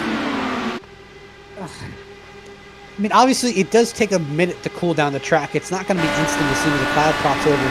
But any relief from the sun obviously makes the track just feel a little bit better. Obviously, it makes the cars just feel a little bit better. Just not having the sun beating down on it, not having a hot track, really to have to worry about. I don't know the real effect it's having on these cars. I just haven't driven one of these. Jason Hand's gone to the garage area, and Brandon Gates in 76 is back on pit road as we're riding on board with Craig Forsythe. We're going to let this shot take us to our next FRN race break. You're not going to miss a thing, because we're going to take you FRN side by side here for the Dark Horse 500.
Caution out for the 6th time here tonight at Indianapolis. It was a battle for 7th place gone wrong. Charles Teed got the worst end of it. It looks like Charles Teed is done. I mean, obviously fast repair down on the hole, but at least driving out of that instant does not seem like the rear end was in at least in proper position. Just looks like a little bit of an intense battle. Just like you said, went a little bit wrong. A little bit of gap black played into it very clearly. Charles Teed, not the first interaction they've had today, but just ended up bopping the rear end of the car, just kind of stepping out and ended up backing it into the fence. But by backing into the fence, just ended up offsetting that axle just a little bit where it just was not drivable. Yeah, you mentioned about not the first time the two had made contact today. They were involved in that first caution when they got together avoiding Matt Wagner off turn 4 onto the front straightaway. And these two had been in a very spirited battle side by side for the last 2 or 3 laps. So it wasn't as if this battle had just culminated. These guys mixed it up pretty good for that spot inside the top 10. Too, and I've seen a lot of these guys on pit road almost cause a stack up on the roadside. Rick Raybon kind of getting flashbacks to previous seasons of all 3 of these guys. When it's an endurance race like this, and we've heard this from the drivers in seasons past, they kind of do the math as far as pit strategy from back to front. But the fact we've had 6 cautions here in the first half of this race, how much do you think this is affecting their calculations, or is it affecting it at all? Do they basically now just kind of throw the calculator out, get a new calculator for the final 100 laps? It's one of those times where you kind of have to kind of play it by ear, where yes, you have a preset strategy coming in, but you're kind of just working with what you got. I mean, hey, you take your cautions where you can get them. But Dylan McIntosh, if he doesn't pit, that may be a huge move. Right now he is being scored as the leader. Maybe just getting himself a lap led here and might come to pit lane. He's got 12 laps on his Firestones. And I noticed AJ Hobson said, not this time, Rick Raybon. He actually won the battle off pit road. Raybon came out second, DeGroot in third, Forsyth in fourth. They would be the top 5 behind McIntosh if McIntosh does intend to stay out and lead us back green. The pace laps don't take very long here. I think we only have 2 pace laps. 1 lap for the lead lap cars come down pit road, 1 lap for the lap down cars, and then the lights go out for the 1 to green signal. So we'll get the indicator here. Yep, McIntosh is going to come to pit lane, so that'll turn the race lead back over to driver 63. So getting a lap lead bonus point perhaps here for the final season standings. Maybe getting that 1 extra lap of fuel. Don't know how much of a factor that's going to be, since there's still quite a ways to go in this race, but you never know. I said, you just never know. So with this caution, I believe that there was nobody a lap down. I think all the lap down cars at the time had gone back to the garage area prior to that caution. Brandon Gates and Jason Hand. So Hand will be credited for 20th, Brandon Gates 19th, and then, as you alluded to, Charles Teed, his night is over.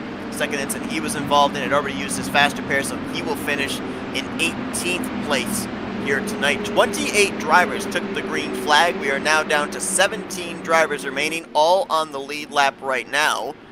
And I'll take the opportunity here to run down the list of the drivers who still have that faster pair, still have that mulligan, more than I expected, surprisingly. So the drivers right now that still have the faster pair available to them would include AJ Hobson, Rick Ravon, Nick DeGroot, Jim Herrick, Glenn Lazon, Charles Johnson, Henry Bennett, Frankie Franchicha, Jeff Hysong, Dylan Moskowitz, and Joe McAdoo. So those are the drivers right now that are certainly hoping that they're not going to be a caution and have to take on that faster pair, especially if things get really crazy in the closing stages. Well, I said it all kind of depends on if it gets crazy. We go back green here with the pace car peeling off. This will be the start of lap 95. Which means we'll be 5 laps away from halfway in tonight's race. AJ Hobson, another good jump there, about 3.5 car lengths back to Rick Ravon, then another car length and a half back to Nick DeGroot. Maybe one of the most spread out restarts we've seen all night long, especially amongst the top 6 or 7. Yeah, I don't know if it's a little bit of a lull or honestly, they're just kind of trying to get to the end of this race so they can really start kind of sinking their teeth into this and fighting. Watson making a move on Gary Corley, putting him up to P7. Corley looked like he got a little wide off of turn 2, had to bail out with the throttle, feather it, and lost a bunch of momentum. He'll now tuck in line in the 8th position. Luis Gonzalez Nunez back there in the 14, making a move, and there's Henry Bennett in the 007. I did notice, I think it was 2 restarts ago, Henry Bennett started back in the 22nd position. He was the last car on the lead lap. I don't know if he went a little off sequence, topped off the fuel tank on the second lap of caution, or what it was, but it's the furthest back he's run all night long, now trying to work his way back to the front. Still has plenty of time to do it. Now catching that battle is still going on for 7th between Corley and Watson as up at the front. It's like the closer battle is for 2nd than it is for the race lead. Nick DeGroot very close to the rear wing of Rick Ravon. Now kind of a bit of a bubble push there. Propels the one into turn 1. He closed up on AJ Hobson, but was very high there. About a half groove higher than what most drivers are running through that corner. Is he searching for clean air through that corner, or is he trying to see if there's a run off of 2 that will give him momentum down the back straightaway? I think he's really just testing to see if it could be a run that he can take somewhere where, obviously he's testing where we're dropping back, getting a good run off the corner, and seeing if we can take that huge run and pass. Because, oh my! Oh, wow! Big save. Oh, and look out. Greg Forsyth making a move to the outside there of Rick Ravon. And all it takes is a little lapse in judgment. And that's pretty much just got swallowed up. Talk about the reflexes of these guys. It's cat-like. I mean, you have to be on your toes all the time. And Nick DeGroot, Rick Ravon, and Craig Forsyth, they're some of the best in the business to do it here. So, I mean, you think about the fact that we have the longer runs and drivers kind of settle in. At the same time, as you just mentioned, you've got to continuously be on high alert. So we talk about the fact that this is an endurance race and can wear down on you physically and mentally, but when you consider all the different facets of how you have to approach this race, the high speeds that are carried, the close proximity, the reaction time you have, you can just say it's a mentally draining race, but when you really consider all the facets, it kind of is just a tip of the iceberg to just say it's mentally draining. Until you experience it, you don't really know just how much these drivers have to keep their focus, how much the adrenaline might still be pumping, and how much they might want to crash after the race is over. That's the thing. Now, I don't think we fully mentioned this earlier in the race, but effectively it's all but certain that Craig Forsyth is clinching this title, just because there currently is 17 cars on the racetrack. Where even if worst possible finish for Craig Forsyth right now is P17 if he were to wreck out. So realistically, there's nothing that Jeff Isong or Luis Gonzalez did. Was a huge long set. But there's nothing that they can really do here. Congratulations to Craig Forsyth after he led a lap in the early going, locked up that championship. Going over his stats in a little bit, it's definitely championship caliber. And you think about how this has all kind of come full circle.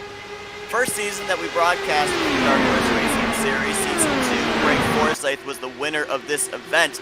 Was running on a part-time schedule, couldn't run the entire season. You fast forward now to Season 6, run the full-time schedule, and he's the Dark Horse champion for the 6th season, and might be able to get the Dark Horse 500, second of his career, and the championship all in one night. But I was just quickly looking over the statistics of the guy out in front, AJ Hobson. Don't sleep on this guy, because in the past 4 Dark Horse 500s, he has 3 finishes inside of the top 10, 2 finishes inside of the top 5, a 4th back in Season 2, and a runner-up finish to Rick Ravon last season. You're giving him momentum. I am. He's got the numbers. He's good here at Indy, and he wants that one position better than he came up short at last year. And just the thing of, I mean, obviously, to win a championship is one thing, but hey, to win the Indy 500 on top of that, that's a whole nother. Boy, I thought that was almost a near spin for the race leader in the 63. Got those left sides down below that white line and was really loose. Talk about momentum, even something like that, where you get just a little squirrely, those rear tires start moving, the speed scrubs off, and somebody behind you, in this case Nick DeGroot, can very easily close up and maybe utilize the draft to be able to swing around you. You've got to be picture perfect through these corners, or else they're going to jump all over you. I mean, like we saw with Rick Ravon, just mess up that one little corner and you fell back 2 spots and having to fight back to get them all back. Ravon and Forsyth exchange 3rd place. I think Forsyth might have actually let Rick on by there. Looked like he was indicating for Rick to pass him. Now he'll tuck in line behind the 1. Jim Harrigan, Henry Bennett back there in the 5th and 6th position. So all of a sudden our top 6 have kind of broken into a trio of 2-car tandems. So as I say that, Nick DeGroot's lost touch with AJ Hobson.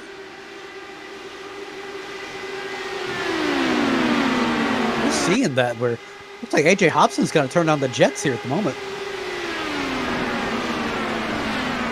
17 drivers, all running, all on the lead lap at this point in time, as we have now crossed into the second half of this race. We are yet to really know what a full fuel run is for these drivers. We had projected 35 to 40 laps, but we weren't able to quite reach that pinnacle.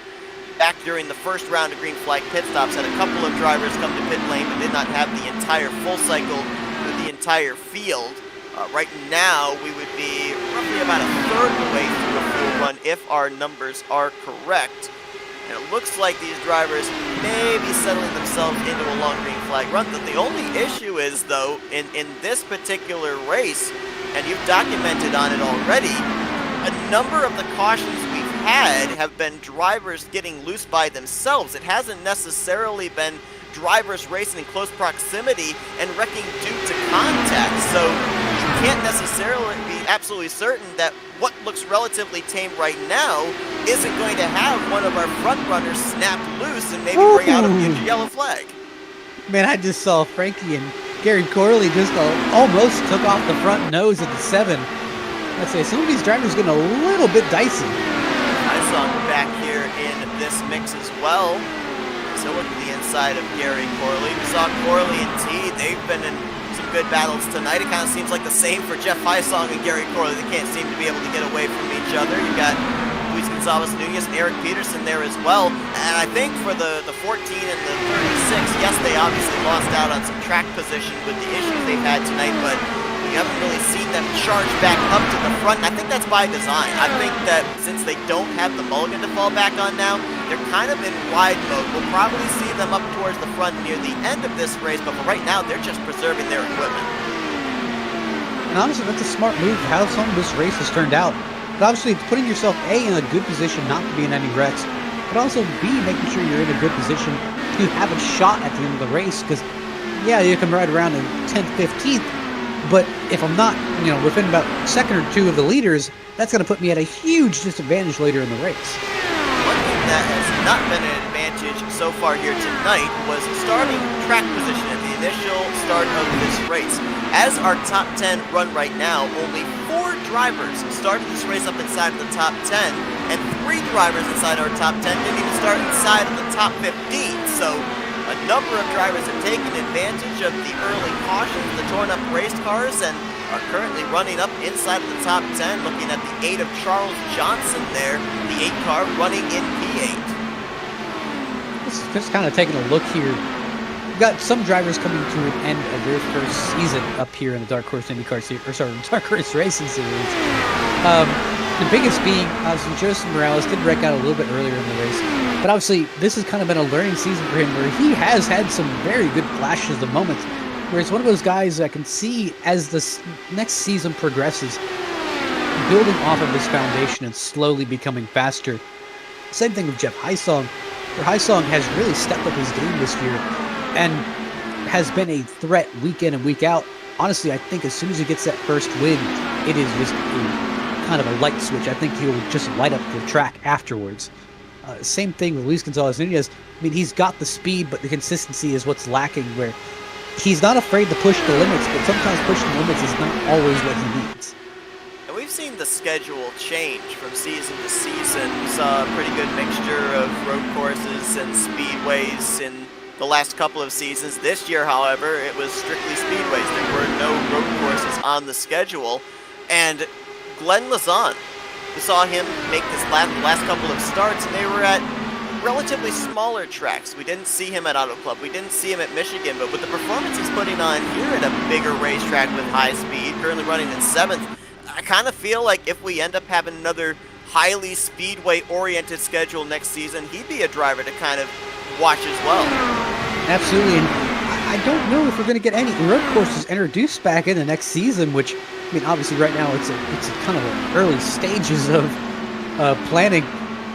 I don't know if any road courses are going to come back. I know some drivers who are liking it. Oh, Luis Gonzalez may have caught the fence just a little bit there. Don't think any damage on the right side, but definitely not a guy who's afraid to push limits. Thought I saw some smoke in turn 1, and indeed Dylan McIntosh went around and hit the inside wall by his lonesome. You see it here with the replay. Big hit there for the driver in the 0-4, and more than likely that is going to be day done for him. Again, just kind of a huge hit where he'd been keeping his nose clean. Again, P17 is not very bad on one of your attempts, but obviously you want to improve every season. It looks like Eric Peterson and I'm not sure who else that was. Charles down Johnson. Pit road. Ooh. Interesting call here. We're only 20 laps into the stint, but again, too, mention the fact that these cautions have really played havoc with the fuel numbers for these guys, so maybe this pit stop puts them back on track with what they had as far as their strategy at the initial start of this race. Alternatively, you could try and work the race backwards and try to put yourself in a better scenario where you're doing your short stint now and then your long stint later. But again, we're a little bit too early into the run to really see this play out. Might have been a tiny bit of contact there. Front wing of A.J. Hobson to the back of Henry Bennett as these two very closely contesting that 4th position.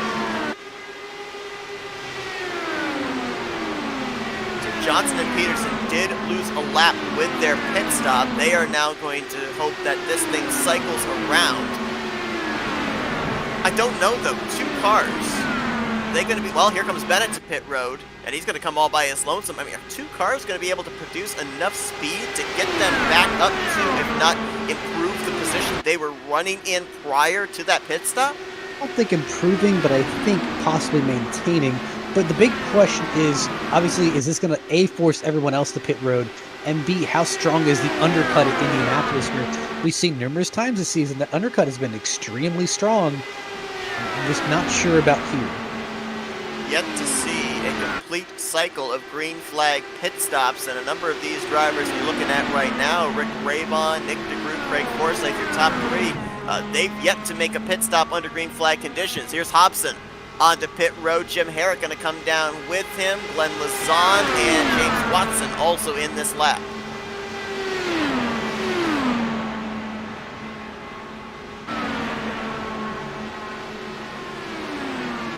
That was, I believe, also the first green flag pit stop of the day for Henry Bennett. So a lot of these guys are having their first. Nick DeGroot for second. It's kind of surprising to say, but a lot of these guys are having their first green flag pit stops. They are. I think for a good portion of the drivers that had come to pit road under green flag conditions in the early portion of this race, most of them are back in the garage area right now. That's kind of the surprising thing. A lot of drivers that we actually had really high hopes of earlier in this race. I mean, Ashton Lawson kind of coming out of left field in the P3 start. Matt Wagner, who we just know who is so strong in this car. Same thing with Charles Teed. I mean, again, always great speed, bad luck. And Eric Peterson, he was one of those guys who were fighting up near the front and just kind of bad situations. It went worse. You know, when you consider the fact, too, you know, Charles Teed, Matt Wagner, drivers that we've seen season after season, obviously there's going to be a bit of an off-season before season 7 starts up, but can you take any momentum from a good finish here in this Indianapolis race in preparation for the next season opener? Obviously, yes. I mean, just kind of, if you're one of those guys who are maybe just riding around, like I said, maybe if you're Gary Corley, or if you're Glenn Bazan, or James Watson, or even Charles Johnson, kind of take a little bit of ideas from some of the guys up in the front. I mean, watch how Rick Raybon's running this race. Watch his lines. Watch what he's doing to race this car. Obviously, he's doing it well when he's up front. But watch what he's doing. Watch his strategies. Kind of try to think of his mindset. Or you can just go ask the guy. I'm sure that Raybon will tell you. At least try to help you a little bit. Same thing with Forsyth. Same thing with DeGroot. I mean, asking these guys, they will teach you. But I highly suggest if you're some guy who's sub 10 or 10th place right now, it may be worth it to just watch the replay a little bit. Watch how these guys drive and try to match some of their lines. And obviously, once you match some of your lines, try to edit it to where you feel comfortable, but still kind of maintaining that same pace. Dylan Moskowitz on pit lane in the 4. We saw the lap prior. Jeff Heisong and Luis Gonzalez Nunez, who appear they will finish out the season inside the top 5 in overall standings. They were on pit lane. We're focused on the 39 of James Watson, because right now he is the highest running driver that has been to pit lane. Just kind of get an idea of the difference of grip and speed between fresh tires as opposed to old tires. He blew the doors off of Craig Forsyth when he caught him. He's trying to get up there to Glenn Lazan, the 69 car. There's the Charles Johnson in the 8, another driver that's already been to pit road, making his way around the 27. So it certainly looks like there is a speed advantage. I don't know if it's grip, I don't know if it's tire temperatures, but there's definitely something there as far as fresh tires, something to kind of squirrel away if we end up having some late race restarts. I think it's a little bit of grip, but also a lot of tire temperature. Obviously, with a track temp being 114, you leaning on that right front every single corner with the limited banking on Indianapolis, like I said, I think you're really going to need all of that grip possible. So any bit of extra grip or any bit of tire temp that you can kind of shave off, definitely kind of your advantage and friend here. Board with Forsyth you saw there as he was making his way down to his pit stall. We're still waiting for 4 drivers to make their pit stop. Rick Raybon, Nick DeGroot, Frankie Franchicha, and Joe McAdory. Raybon's going to stay out yet another lap. DeGroot's coming in this time, it looked like. Oh, yep, he is. It looked like his telemetry was slowing, and indeed he is going to hit the pit lane for the first time under green flag conditions today. Notice that some of these lap times, at least from the leaders, are really slowing down. Rick Raybon ran a 41.5 the previous lap, but I'm seeing some of the guys who actually came out and pitted running about 40.6s. So Kind of gets you thinking, like, about a second faster a lap even without draft. You know what else is interesting? James Watson right now, with that pass on Rick Raybon, is going to put himself on the tail end of the lead lap. Same for the 8 of Charles Johnson. Now, if you're running with the leader just prior to him making a pit stop, does that mean we're going to see the 39 with Rick Raybon, Nick DeGroot and company once this whole thing cycles around? I want to say yes, but again, I keep thinking that undercuts the right strategy here, where pitting earlier, at least in my mind, is the correct strategy. Henry Bennett might be the one that inherits the race lead, as he just went by Rick Raybon. The 98 of Frankie Francica is actually the race leader, stayed out an extra lap. Going to be the last driver to complete this cycle of pit stops. But it looks like it is going to be Henry Bennett who will inherit the lead. AJ Hobson will be second, Jim Herrick third, and then Rick Raybon is going to cycle around in the 4th position. Granted, he'll have about 7 lap fresher tires than the top 3 ahead of him, but he's also not going to have the track position he had prior to when the pit stops began. It just kind of keeps a little bit of that back of your mind, where it's like track position. Track position is key at a place like Indianapolis, especially when the field gets so spread out. Yes, draft helps, but again, just being further ahead on track, even if, let's say, maybe you don't have someone in front of you but providing a little bit of tow, or someone that's behind you that's kind of pushing you forward, just having that track advantage, being out of traffic in general, is going to help you here. What has happened to Eric Peterson? Oh, is there damage? Oh, that looks like that left front's facing the wrong way. I think he's gotten into the wall somewhere. And just looking back at this here, looks like he was coming the pit road. Actually, no, it looks like he had a little bit of contact out of turn 4. Kind of aimed towards the inside wall, tried to keep it off the wall, and just popped it just a little bit. Came on the pit road just to repair it, but I think he is pretty much done for today. He is one of the drivers that had already used his faster pair, as Henry Bennett now does indeed inherit the lead. We'll go back and see if we can catch what happened to Eric Peterson on our replay. Tough break there. That driver's been fighting all day long. Peterson had an early incident, didn't bring out a caution, came down, took on the faster pair, got a lucky dog to be able to get back on the lead lap. He's running up inside of the top 10 when the green flag pit stop cycle began. Looked like he was going to more than likely cycle around to 10th or 11th place. Now it's like his day has come to an early end. I give him props for trying, but just, again, at a certain point, that car just really becomes untenable as soon as you get contact and damage. Peterson has not officially retired from the race, but if he does, he will be scored in 16th place. That'll leave us with 15 drivers left. I mean, you mentioned the fact that in the past Hard Course 500s, we've pretty much had around half the field that started the race, finished the race under power. We're pretty close to that number. 28 drivers started this race, and if Peterson is out, we'll be 1 driver shy from only half the field remaining in tonight's event, and there's still 75 laps to go. I told you, we're just biting the dust. So Bennett's got a commanding lead right now, over 3 seconds back to AJ Hobson. Jim Herrick is currently about 5 seconds behind the race leader. Then you've got a tandem of Rick Raybon and Craig Forsyth, and to be honest, I'm a little surprised that they haven't made up any ground. I thought that by now they would have gotten up there to Jim Herrick to bypass him for 3rd and 4th, but it doesn't appear to be the case. So, is this a scenario of them maybe not pushing it as hard as we would expect them to, because they're trying to maybe save a little bit of fuel to stretch it to their next fuel number?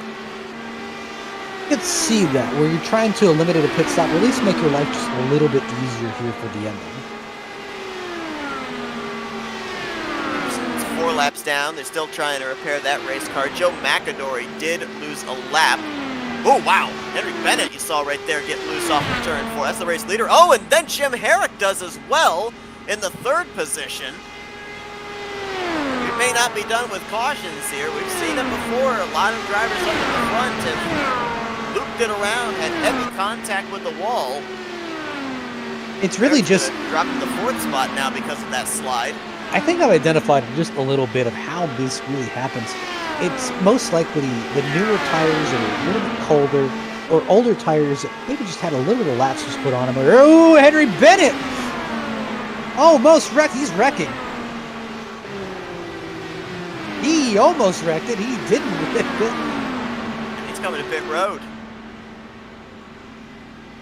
But realistically, it's either these older tires or the brand new tires that are just starting out. But it's the aggressive line that they're running where I mentioned in seasons past, they haven't really ran underneath that white line because the car has been historically very aggressive, and honestly, it turns around as soon as you put your tires underneath it, unlike other cars on iRacing. However, I've noticed this season a lot of drivers have been a lot more aggressive, and they've been putting their cars down below that white line almost all the way to the drainage ditch, which I haven't seen in years past. But I think it's the car's setup or the track that's really allowing them to do that. However, when the tires get worn or they're brand new, it almost reverts back to that same state where it's extremely sensitive underneath that white line where it just kind of catches some of these drivers out. Now about that slide and that save from Henry Bennett, you saw it there on board with him, loose off of turn 3, drifted it all the way on that access road through turn 4. Not hit the wall, either the inside or the outside, but he has come to pit lane. He has taken on a fresh set of tires, returns to the track still on the lead lap, and now back in the 14th position. And he's not the only driver up inside the top 5 that's had a moment off of 4. You just saw right there a loose sensation for now new race leader AJ Hobson. We saw Jim Herrick have a moment, and I think Len Lazan actually got a little loose off of 4 a couple of laps ago as well, right in front of Nick DeGroot. Well, obviously, it kind of puts a fresh perspective on things. Obviously, you have to be a little bit more careful, and it does make tires not really an option later on in the race. I mean, think about this. If the cars are handling like this now, with 70 laps to go, these drivers have to be in some capacity racing just a little bit timid, a little bit scared that their car's going to snap off of 4. What's that going to do to their mentality with a checkered flag on the line if they're able to make a move? I mean, they're going to be second-guessing themselves of, if I make this move, is the car going to stay underneath me or not? Well, in my mind, this only makes me edit my strategy a little bit. Because obviously you have the guys who are going for the least possible pit stops, and then if you can't get the least possible pit stops, try to make sure your last run is the one that has the least amount of laps on it. My take in this is instead of going for the strategy. Oh, we got a wreck coming to pit road. Sorry to cut you off. Charles Johnson just spun it onto pit lane. Hard contact for the 8. Man, they're just dropping like flies. No caution. Let's go back and see what happened to him. Really just kind of missed the same mistake we've been seeing all day. I believe he was running in the 8th position, if I'm not mistaken. Just gets his tires underneath that line and just it unsettles the rear end, and the rear end, it's so subtle how it steps out until you get out of the corner, and then it finally fully steps out. Wow, that is hard impact there for Charles Johnson. He does have a faster pair still. That thing was still under power as he grabs his way down to his stall. He parked it. He's done. Boy, a lot of drivers hopefuls of getting a good finish here today. Many of them making their first start overall in the Dark Horse Racing Series. Charles Johnson was one of them. And he's going to be scored in 15th right now. Got another car, a couple cars on pit road. Nick DeGroot has hit pit lane in the 89, and Gary Corley was just on pit lane as well. This is about 17 laps into the run for Nick DeGroot and Gary Corley. Scheduled pit stops? I don't know. See, that's what I don't know, but seems like it could be, but I'm not certain. So it could be one of a couple things. It could be running the race backwards, as we talked about before, where they're trying to short pit now to make their long stints at the end. Or it could just be an alternative strategy where, again, they see how this car is on old tires. Maybe it's worth it to try and make equal stints, so hey, we never really truly get to that old tire state. Well, I'm almost Man, wondering AJ if- Hobson, that car just steps out every opportunity. I'm wondering in the case of Nick DeGroot if maybe he might have gotten into the wall at some point, because when he came down pit road, he took his faster pair. Don't know necessarily what drew Corley to pit road, but I have a feeling a damage repair call was what had Nick DeGroot on pit lane. Looks And now like we got Hobson on pit road. Yeah, Hobson was almost spinning out the last few laps, but looking at the group, looks like he actually ended up getting damage as he was trying to pass Glenn Lazon. And it wasn't really Glenn's any fault of Glenn's, but DeGroot tried to basically send it, making sure he oversends the corner and then tries to kind of gather it back up on middle. But the tires are so worn where he's been kind of battling that the last few laps and has dropped a considerable distance. So now with DeGroot hitting pit lane, Hobson hitting pit lane, it now brings a very familiar sight there on your screen. Rick Ravon, the leader, and Craig Forsyth in the second position. Craig's been to victory lane 4 times this season. Rick Ravon's been to victory lane 3. The only other 2 drivers that have been to victory lane previously this season, Nunez with his 4th victory last week at Motegi, and then Eric Schaus had that win about midway portion of the season. So only 4 drivers have been able to find victory lane here this year, and right now 2 of the former winners are up here at the front.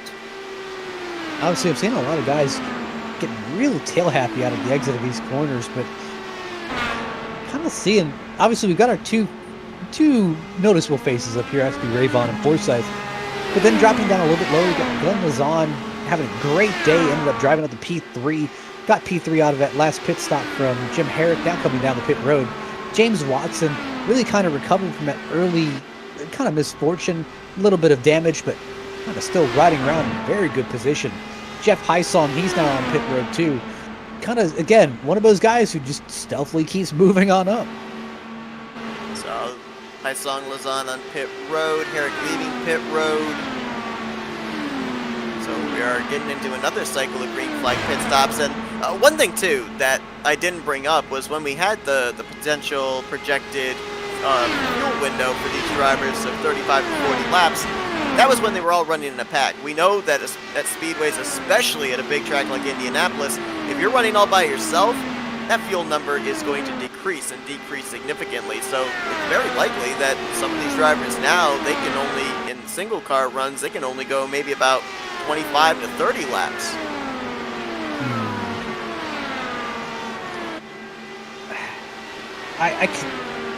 See, this is where my kind of knowledge of strategy drops off a little bit. This is where you wish you were a fly on the wall of a pit box or something. Yeah, this is the part where I just kind of shut up and I drive the car. It's kind of not thinking of the strategy, but got to think, these guys have to do it all on the fly.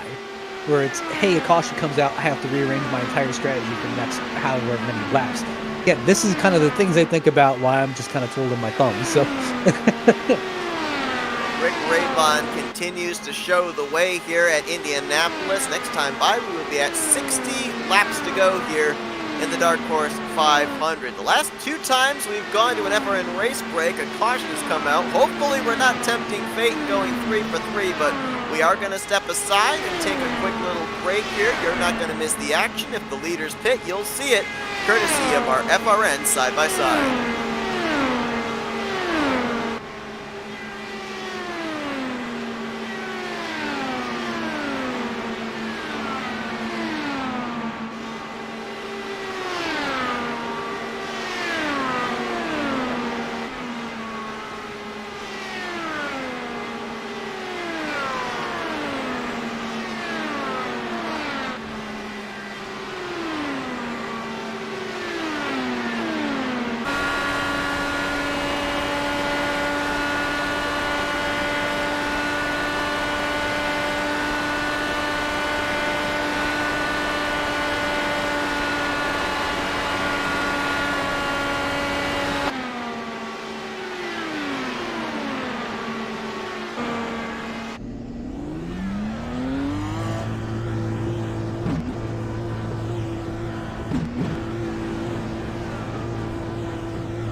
service complete on the pole sitter Luis Gonzalez Nunez as he returns back to the racetrack here. The continuation of the Dark Horse 500 for the Dark Horse Racing Series presented by Troy Lee Designs. We're almost into the final leg of this race, nearing 50 laps to go as Rick Raybon continues to show the way. Your top 4 are yet to come to pit lane to complete what has now been our second cycle of green flag pit stops. We got Raybon, Forsyth, Bennett, and Hobson that are yet to come to pit lane as James Watson and Frankie Franchicha are now on pit road.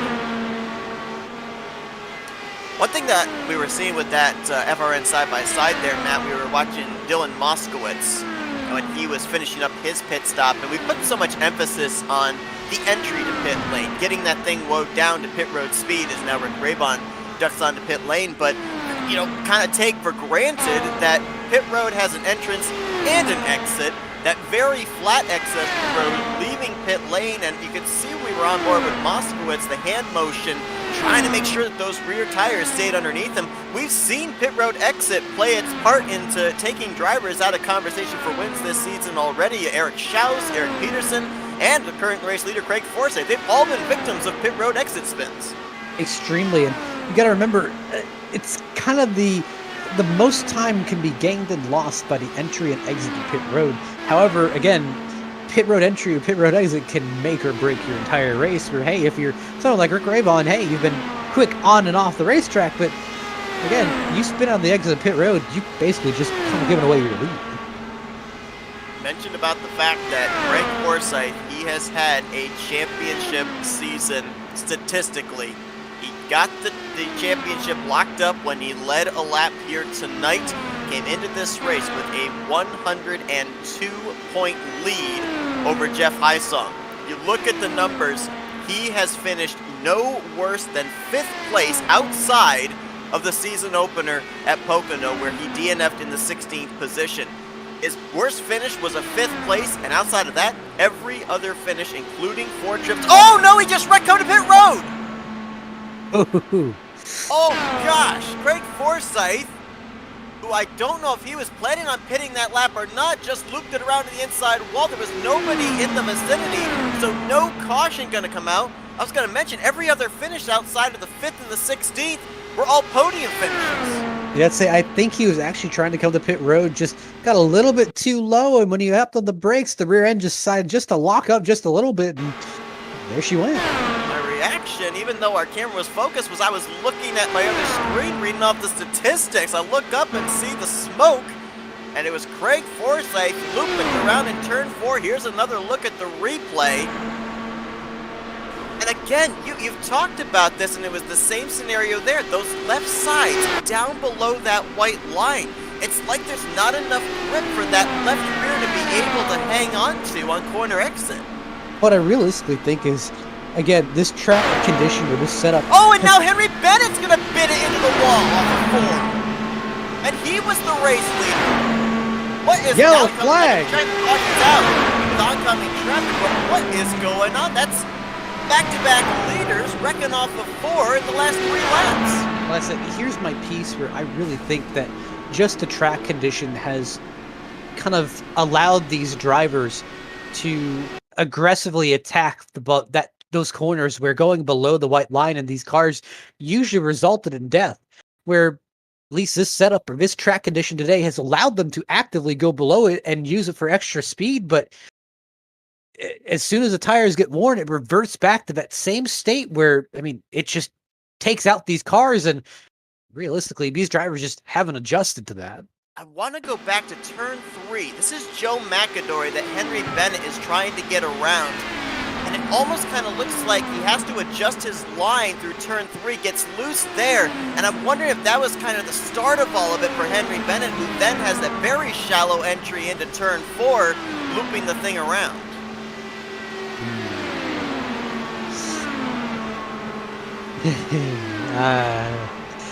Man. Bennett had not used his faster pair. He's going to still be okay and still be in the running. Craig Forsyth, though, who wrecked the lap or 2 prior, He had already used his faster pair very early on after he and Ashton Lawson got together in the middle of 3 and 4. He is done for the day. So this is going to be, in a championship season, only the second finish for Craig Forsyth outside of the top 5. But you got to think here, now this kind of opens up everything. Everyone's back together. We're really in the last dash of the race. This isn't, I don't think this is going to be the final pit stop. I think there's going to be one more pit stop. So, at least. So this kind of puts you in an interesting scenario where you have to go out, gain the lead, not wreck coming to pit road, because apparently that is a prerequisite here. Not wreck coming to pit road, and still come out and being able to maintain your lead. We're now down to 13 drivers that are left in the running. Henry Bennett was unable to make his way to his pit stall under power, so he has lost a lap as a result. He just took the faster pair, is now coming back onto the racetrack, but he will be 1 lap down, so he needs another caution to be able to get back into the hunt. 12 drivers will be on the lead lap when we go back green. Rick Ravon won the battle off pit road. AJ Hobson there in second. Jim Herrick third.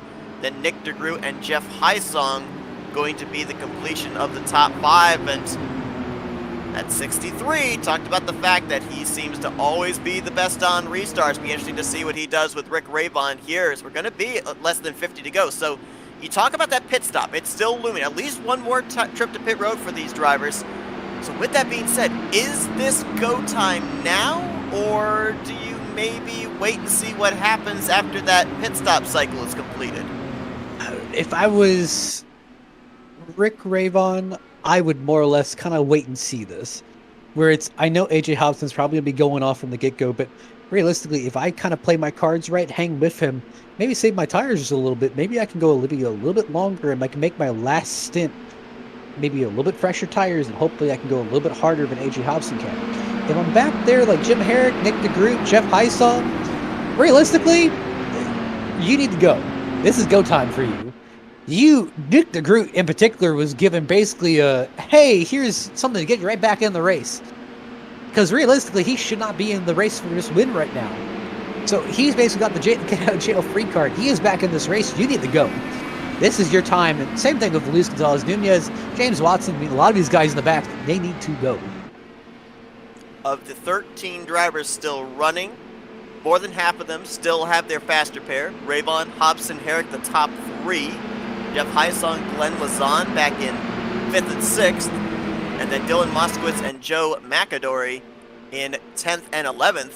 You kind of consider that wreck there for Henry Bennett. That was a blessing in disguise for Joe McAdory, because if Bennett had gotten around him, that would have put him a lap down. Granted, he would have been in the free pass position, but then when Bennett, the inside wall, McAdory was ahead of him, didn't have to rely on the free pass, still on the lead lap, and will restart in the 11th spot. I just noticed everyone's stacking up there in the back, and I can tell this restart. I don't know if we'll stay green for long. I feel like this is, for a broadcaster, it's the mentality of a super speedway race. It's so unpredictable. It's sit back and see what happens until like the final 5 laps, then kind of try and unravel it all. Green flag back in the air, less than 50 laps to go. A little wheel spin there by Gary Corley as James Watson looks to take advantage of that. Hobson, as mentioned, has been very good on the restarts. Let's see what he can do here through 1 and 2 and on the back straightaway. He likes to pounce into turn 3. Kind of watching back in this field a little bit. I noticed that Rick Ravon, I don't know if it was intentional or not, but he kind of stacked some of these guys up. So it kind of broke apart this field past the top 5. Definitely kind of good on him, but I'm seeing about 2-3 wide battles there back in the pack. This is scary. Glenn Lazan, Luis Gonzalez Nunez 3 wide with Henry Bennett. There goes Lazan. Caution will fly. He collects the 89 of Frankie Francicia. 8th caution of the day. These are 2 drivers who still had their faster pair available, but heavy impact, and there was just no way 3 wide was going to work in that portion of the racetrack. It was the 69, the 14, and the 007 that attempted it. will note that Glenn Luzon had a little bit of right side damage before that incident happened, but realistically, the incident was caused by Luis Gonzalez Nunez just kind of pushing it 3. But he really wasn't given a choice just because Glenn Luzon was falling back out of the pack. But again, like you mentioned, that was 3 wide part of the track that really couldn't support 3 wide. Yeah, you could make the argument that Glenn Luzon probably could have maybe went like an inch or 2 up, and Luis Gonzalez maybe could have went an inch or 2 down, but realistically, that move was never going to sustain throughout the corner. These drivers carry speeds upwards of 225, 230 if they're in the draft into the corners. With high speed comes high impact when these cars wreck, and wild rides we've seen here tonight, the latest there for Glenn Lozano, and we're going to go on board with Frankie Francica. Just absolutely nowhere to go. We talk about reaction time. Well, sometimes you have that split second to react. In this case, there was no split second. That's it. Unfortunately, it was just realistically, there's nothing you could have done. Once you're on that outside line, it's the same thing we saw in Pocono at the opening race of the season. On the outside lane, you're just kind of along for the ride. There for Frankie Francica. There you see ahead, the 69 of Glenn Luzon. Very fortunate that really, overall, was just a 2-car incident. It was closer towards the back of the pack, so not that much oncoming traffic, but certainly in an area of the racetrack where maneuverability is very limited. So if that had been up at the front, we could have had maybe even the entire field caught up in that one. And another caution that could very likely completely tip on its head the fuel strategy that these drivers just 3 laps ago were planning on following. So again, this kind of, I still don't think how we're currently set up. I think we're still on the outskirts of barely making it, which kind of leads you to interesting scenarios. I mean, obviously you can stay out an extra lap, get that extra lap of fuel, come in one more time, start the back of the pack, but I think you're still going to have to make that pit stop later on.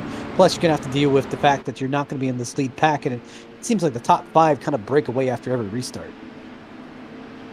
Well, the gloves certainly seem to be off. Maybe the more aggressive restart we've seen in the last couple of times of going back green. Drivers are realizing the laps are ticking away. We're getting closer to the end of this race. And we also should bring this up now, and we'll of course talk about it later on, but we mentioned the fact that Craig Forsyth, when he won this event back in Season 2, he won it under caution.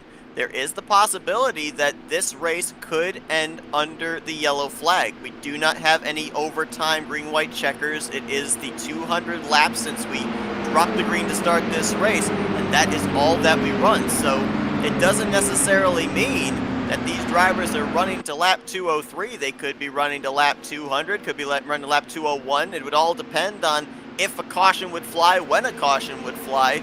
And if you recall back in that race that Craig Forsyth won, he made, I think it was a 3-wide move up the middle on the front straightaway with about 5-6 laps to go. That move had him ahead at the time of the caution to win that race. These drivers here, with not knowing when or if that caution could come out, that throws a huge monkey wrench if you're the 2nd, 3rd, 4th place car on when to make that move, because it may be too soon. On the flip side, it could be too late. And see, that's where it gets a little bit weird, because it's almost like a super speedway in effect of you don't want to be leading coming to the white flag in the Daytona 500. That's not really somewhere you want to be. I don't know if I want to, if I'm coming off of a restart, I don't know if I want to be leading coming to the white flag of the Indianapolis 500. Something just tells me it's not going to end the way I think it is. Blocking with these cars, quite different from blocking with a stock car. I mean, it's realistically, you only have one shot for these cars to block, and once you kind of made that shot, realistically, you're kind of, if you try to block again, you're most likely going to get yourself turned. So it's kind of risk versus reward there. Green flag back in the air. Looked like we had a position change there, but I think that was by design. Gary Corley pulled to driver's left to let James Watson around him, and now Luis Gonzalez Nunez is going to take advantage as well to move up to 6th. Battle is going to be for 3rd place. Here he is late. Jeff Highsong battling with Jim Herrick for the third spot. Just seeing Rick Rayvon making that move on AJ Hobson. I don't think Hobson's going to let this one die. Yeah, he almost got brushed the wall there. Center 3 and 4 did Hobson. Those Firestones got very close to the safer barrier. As he's staying in touch with Rick Rayvon, he'll look to the inside, and now look at all the drivers darting low, trying to get a little bit of draft as they head back into turn 1. Tough break there for Frankie Franchicha. Was having a great run here this evening. Going to be in the garage area, finishing in the 13th position, and kept his nose relatively clean the entire night, but at the end of the evening here, about 45 laps to go, that nose looked like a can opener. And I'm seeing Jeff Hudson, of all people, slowly kind of working his way into this. So talked about the stats of Greg Forsythe with his championship season here. Mentioned about the consistency of who appears is going to be the runner-up this season, Jeff Hysong. You go back to New Hampshire and Phoenix, which were races 5 and 6. Finished back-to-back 6th. The following 2 weeks, back-to-back 4ths. Then had 3 third-place finishes in a row, and then his highest finish, a runner-up finish at Gateway. He's finished in just about every position inside of the top 6, except for a win. Tonight could be the night at Indy.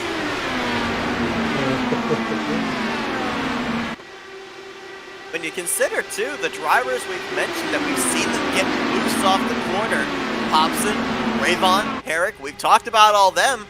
We've not said much about the unsteadiness of that 18. You know, it's kind of funny that you mentioned, we've seen all these really talented drivers start to wreck out of turn 4. I'm almost ready to call that turn 4 wall, almost like the Montreal Wall of Champions. It has claimed a lot of drivers. It has. A lot of talented drivers, too. Down there. Yeah. It has gotten its work here tonight as that inside safer barrier off before, and that outside barrier too. I think that outside safer barrier that juts out is on a first name basis with just about every driver's right rear tires. Seems to be what they brush just before they nose it into the inside safer barrier at the entrance of pit lane. I'm just looking at Hysong here, and you know, ignoring all the other Hysong things, I mean, realistically, I like where he is. Third place, in my opinion, is a great place to kind of hover around. As long as you're next to or around the leaders, you're kind of in that prime position where first and second go at it. You kind of have your choice where hopefully second is so focused on first and first is so focused on second, they won't even see you coming. But you kind of have to use that wisely because, again, you can easily get yourself in a really bad scenario where it locks anyone else behind you out of the possible win. You know, talking about the statistics there for Jeff Hysong, you know, they could easily be argued as championship statistics. The only problem is the finishes that he had, Greg Forsythe would always finish 1 or 2 positions higher. So it was always seeming to be a game of catch here for Hysong to the 27. Just kind of seeing here, it's awesome to see Hysong, Herrick. Nice to see the group back. Just seeing a lot of these guys. I mean, it has been a full battle of attrition tonight. I mean, there is currently 12 cars out of a 28-car field running on this track. That is incredible. It has been a race of survival, that is for sure, as side-by-side there, and Eric's going to be able to hang on to the spot. Nick DeGroot putting the challenge to him, and with that side-by-side, that's going to stifle their momentum and bring James Watson into the mix. So a 3-man fight for the 4th position. Now I've seen AJ Hobson falling off Rick Rayvon a little bit. This kind of opens up the door. In my opinion, AJ Hobson really needs to try and possibly short pit. I think I may saw a car back there in the pack. Poorly. Yeah, I think he got the wall there somewhere in the vicinity of 1 and 2. Honestly, he caught the wall. He cut the access road. Almost took out Moskowitz. Ooh. See, there's definitely damage on that left front wing. Looks like suspension on that left front tire skewed as well. Been a bit of a struggling night there for Gary Corley. Not the first time he's been up into the wall. Still has soldiered on. Currently in the 12th position. That's the lowest any driver currently running can finish, as everybody else is, for the most part, out of this race. Eric Peterson still sits on pit lane, but he is done for the day. He may be just using that opportunity to observe what's going on around the racetrack, but he will finish 16th place here tonight as Bennett Making a move there on Luis Gonzalez Nunez, and now looking topside on James Watson. So he's moved to 7th, now looking for 6th. But going back to my previous point, if I'm AJ Hobson, I'm going to look to try and undercut Rick Raybon. Right now, I've kind of lost the battle on speed. He's over a second away. I don't think I'm getting his draft back. Right now, the best strategy for me is try and hopefully undercut Rick Raybon, maybe by a lap or two, see if I can maybe get one or two people to come with me. And hopefully, I'll make up that time on and off pit road where I'll be on the back bumper of Rick Raybon, where I'll be able to take advantage of that draft with new tires. Hopefully. Kind of cross your fingers. Hopefully this kind of comes out and works. I like that call. So we went back green. Oh, did Herrick get the wall that time? It was really wide off of turn 4. Doesn't look like he's losing speed, so it may have been a close shave. But we went back green with 48 laps to go, so if we split it in half, we're looking at stints of 24 laps, which right now, based off our telemetry, would be within the next 8 to 9 laps. So do you maybe go the full distance that you possibly can and undercut a full distance run, or do you split this thing right in half, 24-24? Because basically, I would assume if you're going to come to pit lane, you're going to take on tires anyway. I don't see what advantage there would be of stretching it as far as you can possibly go to take on less fuel. Realistically, the downside of an undercut strategy is most likely you're not going to be on the preferred strategy. You're going to end up having to do longer on the last stint. My guess is that Rick Raybon wants to do 24-24. That he wants to have equal stints on each. So in my mind, I need to pit before that 24 mark to either A, force his hand into matching my strategy, or B, hopefully he doesn't match my strategy, I'm about a second quicker than him even without the draft, where by the time he comes down the pit road, I would have gained the time, but I would have lost. Well, I just said a word, and a light bulb flickered. Oh, whoa, Herrick definitely got the wall there, a little bit with the right rear tire. But I said the word fuel. We're trying to figure out why these drivers are snapping loose off the corner. When the fuel evaporates, it makes the back end lighter. So the loose sensation we're seeing these drivers have in the early going, it's only getting worse the more fuel that's consumed. So that actually, I was kind of blaming the tire grip, which that still could be a part of it, but certainly the fuel capacity lessening and making that back end lighter, that's got to be playing a part into all these spins that we're seeing as well. I didn't think about it, but no, you kind of hit it right on the head there. Which makes it kind of a little bit of a nail biter here as we get longer into this run with upcoming pit stops. You got to think where you kind of run that risk of taking less fuel, but you take less fuel, the car gets lighter. Listen, it gets... This is the part where I don't like. Where it's like, man, just let me drive my car. Swirling back here. This three-car group of Haisong, Herrick, and Henry Bennett. Bennett right now is running some of the fastest lap times on the racetrack. He's been able to work his way from 9th now up to 6th and looking for more.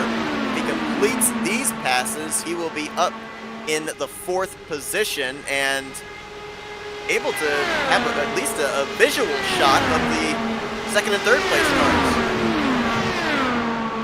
Kind of watching them and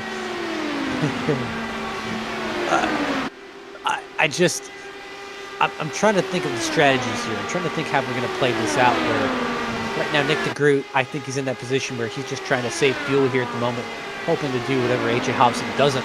Rick Raybon's kind of at a disadvantage no matter what he does. Either he comes in early and people stay out longer and maybe try to make something work, or someone comes in early and Rick Raybon's having the one who's having to stay out and kind of deal with it. Where Nick DeGroot's kind of got the best of both worlds, where he's got the grand choice of if someone comes in early, he can stay out. If they both come in early, he can stay out, or just flip-flop the strategy. And I'm more here with Henry Bennett. Interesting. He's in the wake of Jim Herrick up ahead, remaining in 5th gear rather than upshifting to 6th gear, which is considered a draft gear here with these BW12 cars. He is closing though, and maybe that's why he's laying down the lap time he is. Now he's going to shift it into 6th gear. 3 and 4, now downshifts it to the center 3 and 4, back to 5th gear. And mentioned the fact earlier on tonight that there are bonus points that are given out to the driver that sets the fastest lap of the race. only 3 drivers tonight have been able to set a lap outside lower than the 40-lap bracket. Third fastest lap of the evening laid down by Gary Corley, a 39.987. Bruno Miranda, who retired out of this race very early, ran a 39.916, but the driver we were just on board with, Henry Bennett, currently holds the fastest lap turn today, 39.874 for the 007. You gotta think, slowly but surely, your laps are ticking down. Your options are kind of dwindling here. Root has gotten around A.J. Hobson and is running away with second place. That last time by, he was 8/100th quicker than Rick Raybon as Luis Gonzalez Nunez on pit road. This is a little bit earlier than splitting the final run in half, but, oh, actually, no, I think he had a problem. Looks like he's gotten out of the driver's seat. Something's happened to the pole sitter. Again, kind of when it rains, it pours for Luis Gonzalez Nunez, pulls it behind the wall. He is done for today, and that only leaves us, believe it or not, with 10 cars left running. Might have made a mistake coming to pit road. Oh, yeah. Definitely would have gotten hit for speeding. And I think basically just threw up the white flag of surrender, knowing he was going to just have to serve the penalty. That's a tough break there for the guy that had the best 4-lap average to qualify his way on pole position for tonight's event. 4-time winner this season. Going to finish up inside of the top 4 in overall standings.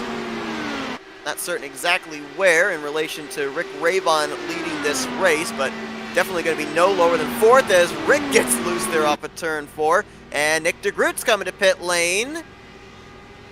He's going to get on safely, it looks like. This is See what I right there, said. that line that he hit with that cone, that's where pit road speed starts. The wall is not where pit road speed starts. This is what I said. Realistically, right now, Nick DeGroot can kind of make it or break it here. Where this is a really good pit stop, he really takes advantage of the time that he has of the fresh tires. He could slowly kind of claw back the time. I think Rick Raybon, seeing what Nick DeGroot has done, I think he's going to be on this time. And as mentioned too, even on equal tires, Nick DeGroot was slowly chipping away at Rick Raybon's lead little by little. Now Rick is on pit road. Hobson and Herrick gonna follow as well. Smoking the tires a little bit there was Hobson, trying to get it down to the 60-mile-per-hour pit speed.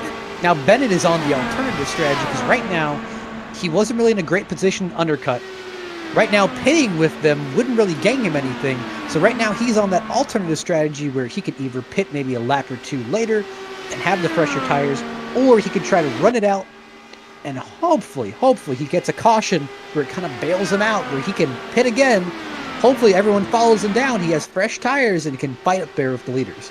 Well, when everybody was really spread out there, Henry Bennett was running the fastest lap times on the racetrack, so depending on how many laps he thinks it would take for him to maybe get up into the vicinity of the race lead with fresh tires, this could play into his hands. DeGroot did not leapfrog Rick Raybon. 2.5 seconds behind Rick Raybon right now is the 89. I said that didn't really work out too well for him, but now let's look at the rest of them. So you got Rick Raybon, Jim Herrick, A.J. Hobson. Jim Herrick actually hopped A.J. Hobson on pit road. Now it is visibly closing between Raybon and DeGroot. Henry Bennett's on pit road now. Yep, going to hand the lead over to James Watson.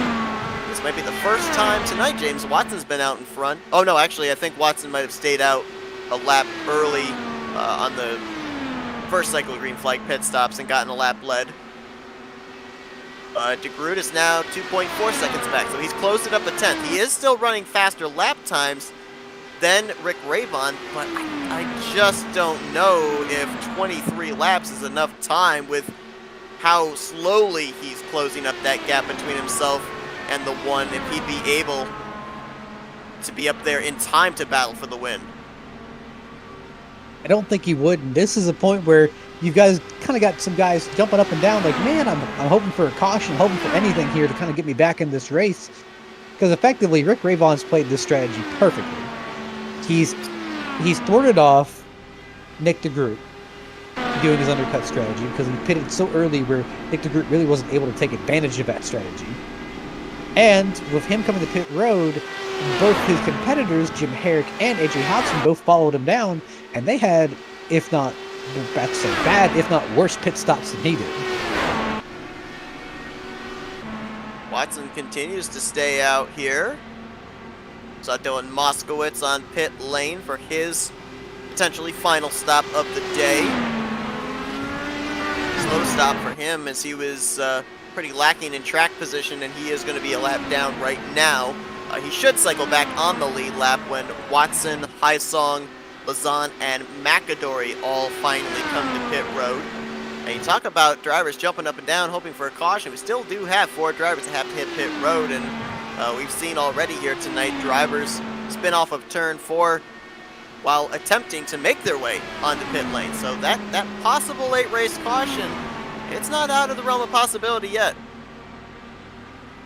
Kind of keep it in mind where some of these drivers still trying some strategy, hoping. So James Watson, Jeff Heisel, they're still hoping for a little bit of luck here. One caution kind of gets them back in this race in better position than they left.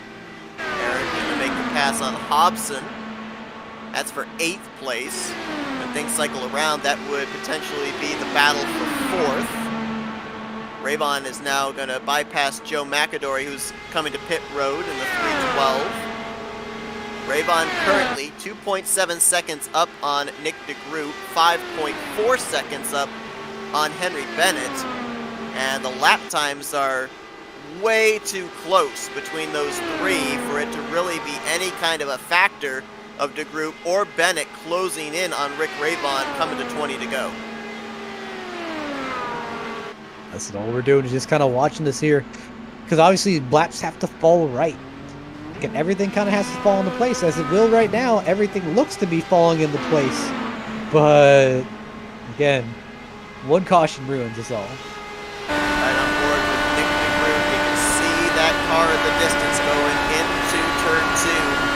That is the one of Rick Ravon. You can see that car ahead. How much of a visual distraction is that where you're trying to see, am I closing in on him? What can I do differently than what he's doing to try and make that gap closer? We've got a slower car here on the track. Ison's out of fuel. Just pushed it a little bit. Oh my gosh, Henry Bennett up into the catch fence as he got the 18 of Haisong off of turn 4. Caution is out for the 9th time.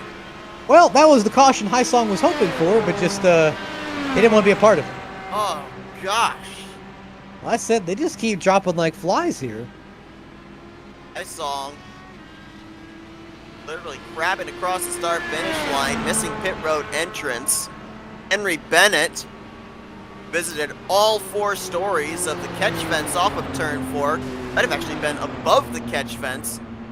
Caught the tail end of this. How did this all culminate? I'm pretty certain when we were on board with DeGroot, it looked like Haisong had run out of fuel. He was on the inside of the racetrack. And yeah, I believe. How does Bennett get him? So, I believe that Haisong was running out of fuel at that time. So when he saw that Henry Bennett was kind of coming up on him quick, he said, oh, I'll try and get out of his way and I'll move high. But at that point, Henry Bennett is already committed to going high. He's already committed to his regular racing mode. So unfortunately, when Haisong went high, Henry Bennett was already there and they just met in the middle. Wild ride for Henry Bennett. If I recall correctly, he had, I believe, already used his fast repair, so I believe that is day done for the 007. Here's the onboard with Henry Bennett. I mean, watch the closing rate. There's no reaction time whatsoever. And I can understand if Haisong's moving high, to try and let Henry Bennett on by, but you're going to have to migrate down to the inside line anyway to come to pit road. A little surprised he decided to yield to the top side rather than move to the inside and let Henry Bennett around that way. I mean, Nick DeGroot got around him on the high side just moments before. Well, now this kind of puts everyone in a fun situation where now Rick Ravon and Nick DeGroot are right next to each other. And right now, I think really the right move is coming down and getting tires. Bennett's day is done. 69 of Glenn Lazan had not come to pit road prior to that caution, so he will head for pit lane this time. And to your point, well, not, whoop! DeGroot's gonna make a late move there. I thought he was gonna stay out. If I was DeGroot, I would have stayed out. I'm looking at the guys I got behind me. I've got Jim Herrick, I've got James Watson. I could potentially try and make a run for my money and hope that this pays off. But again, probably smart move to come down and get tires. He missed his pit stall. Herrick and Watson, they're going to be the two that are going to try and gain the track position by staying out. Herrick has 9-lap old tires, probably about 7 green flag laps on those Firestones. James Watson, he's only got 2 green flag laps on his tires, but everybody else that was on pit lane, they're going to be having fresh tires and potentially a little bit more grip advantage on this upcoming restart.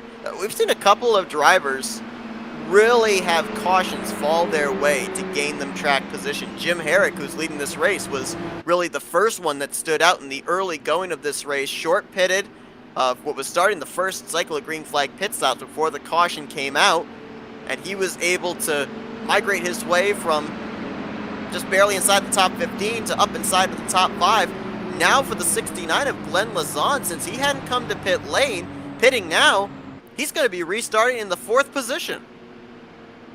And like I said, this is just going to be an all-out race of can we make it to the end or can I hold this guy off?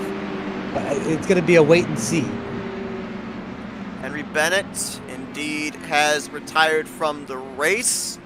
This will officially be, in the history of the Dark Horse 500, the smallest field to finish, as we have 9 drivers that are still running. All 9 are currently on the lead lap. Surprisingly, we still have 4 drivers that have their faster pair available. Jim Herrick, Rick Ravon, as well as Dylan Moskowitz and Joe McAdory. If we are to have any cautions between now and the end of the race, and with the lights out at the top of the pace car, it's going to be an 11-lap dash at this point in time. The question is, which flag are we racing to? Are we racing to the next yellow, or will we see the next flag in the hand of the flagman be that white flag to bring them back to the checkers? We'll say some of these guys are definitely trying to race to that next caution. Hopefully, they're hoping to finish under yellow, but wait and see. The survivors at this point: Herrick, Watson, Ravon, Lazan, and Hobson, your top 5. Then DeGroot, Moskowitz, Highsong, and McAdory. That is the remaining 9 drivers here to settle it out in the Dark Horse 500. Only 2 drivers are former winners of this event, so the odds of us going 5 for 5 and a different driver taking a checkered flag look pretty good. But Rick Ravon is trying to make history in more than one way. Rick Ravon is not only trying to be the first driver to be a multi-time winner of the Dark Horse 500, but he's looking to do it in back-to-back seasons. He has led the most laps here tonight. That's what he did 1 season ago as well before he picked up that checkered flag. We'll see if he can double down, but there's a bunch of hungry drivers both in front and behind him as Jim Herrick, the control car, up through the gears, and we're back underway.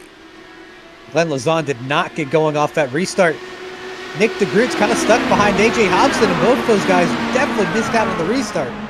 And now going to get stuck behind the slower Lazan. Didn't get going there when the 40 of Herrick accelerated. Now a huge gap there from Nick DeGroot up to the top 3 as the battle's on for the lead. Here comes Watson in the 39. Ravon looking 3 wide in the 3. Both Watson and Herrick know what's at stake here. They know that Rick's on fresher tires. They know that even while they're still battling for this win, they're going to have to keep him behind. So does this mean that if you're the 39 and the 40, it's time to start throwing blocks? I mean, is it worth the risk this early? You still got 13 laps to go at the line. Realistically, right now you're at a tire deficit. Rick's definitely at a tire advantage. Right now, you have to use what only thing you have, which is scare tactics. Hey, that inside line, that short way around the racetrack. If the one's going to go by you, make him take the longer way around the track. Here we go, 3 wide, up the middle, Rick Ravon. Herrick's on the top, Watson on the bottom, and look at the fresh tires and the speed for Rick Ravon propel him to the lead. I think that's pretty much game, set, match, unless those two in the back with AJ Hobson and Nick DeGroot have anything. They are starting to close as well. This battling with the top. Oh! Watson completely misjudged. Gets the inside wall right back in front of, I believe that was Hysong. Now into the pit area. Cautions out for the 10th time tonight as he comes to rest. I think that was in AJ Hobson's pit box. Yeah, so there is a block thrown. Jeff Hysong had an amazing view of that. I don't know if I would want that view, but guy thought he had it missed twice. Look through that list of drivers who had a faster pair left. James Watson was not on that list, so that is day done for the driver, the 39. And let's go back and take a look. Rode the wall with the left front, that's all I know. Let's see if the replay gives some more in-depth idea of what happened off of turn 4. Realistically, I think I was just in the moment racing. You weren't really paying attention of where you were or what you were doing. And unfortunately, it just kind of resulted in, hey, he threw a bad block, and unfortunately, they were just racing so hard they didn't pay attention. Man, they almost got both Hobson and DeGroot. It's considered a block, but I don't think it was intended to be a block. If you watch Herrick, his line is following in the wake of Rick Ravon ahead. I don't think he knew James Watson was to his inside. Yeah, I second that. I don't think he realized he was right beside him. Just look at it again. See there, Ravon darts down to the inside. I think that Herrick was just following Rick. Unfortunately for Watson, he did have his right front. Actually, I thought it was AJ Hobson's pit box, but actually Watson comes to rest between Moskowitz and Hobson's pit boxes. It's a good thing that pit crews were very efficient, and the drivers that retired from the race and already dismantling their equipment. Otherwise, that would have been an extreme duck moment. If we got out there with the quickness. Now, Watson, unfortunately, as mentioned, that's his day done. He's going to finish 9th here tonight. Bennett, who we already mentioned is out of the race, he'll be finishing in 10th.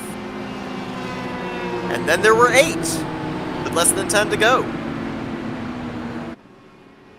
I don't know if there was necessarily any damage sustained by Jim Herrick on that. But either way, this will be very difficult for AJ Hobson and Nick DeGroot with Jim Herrick there, just because Herrick is on older tires.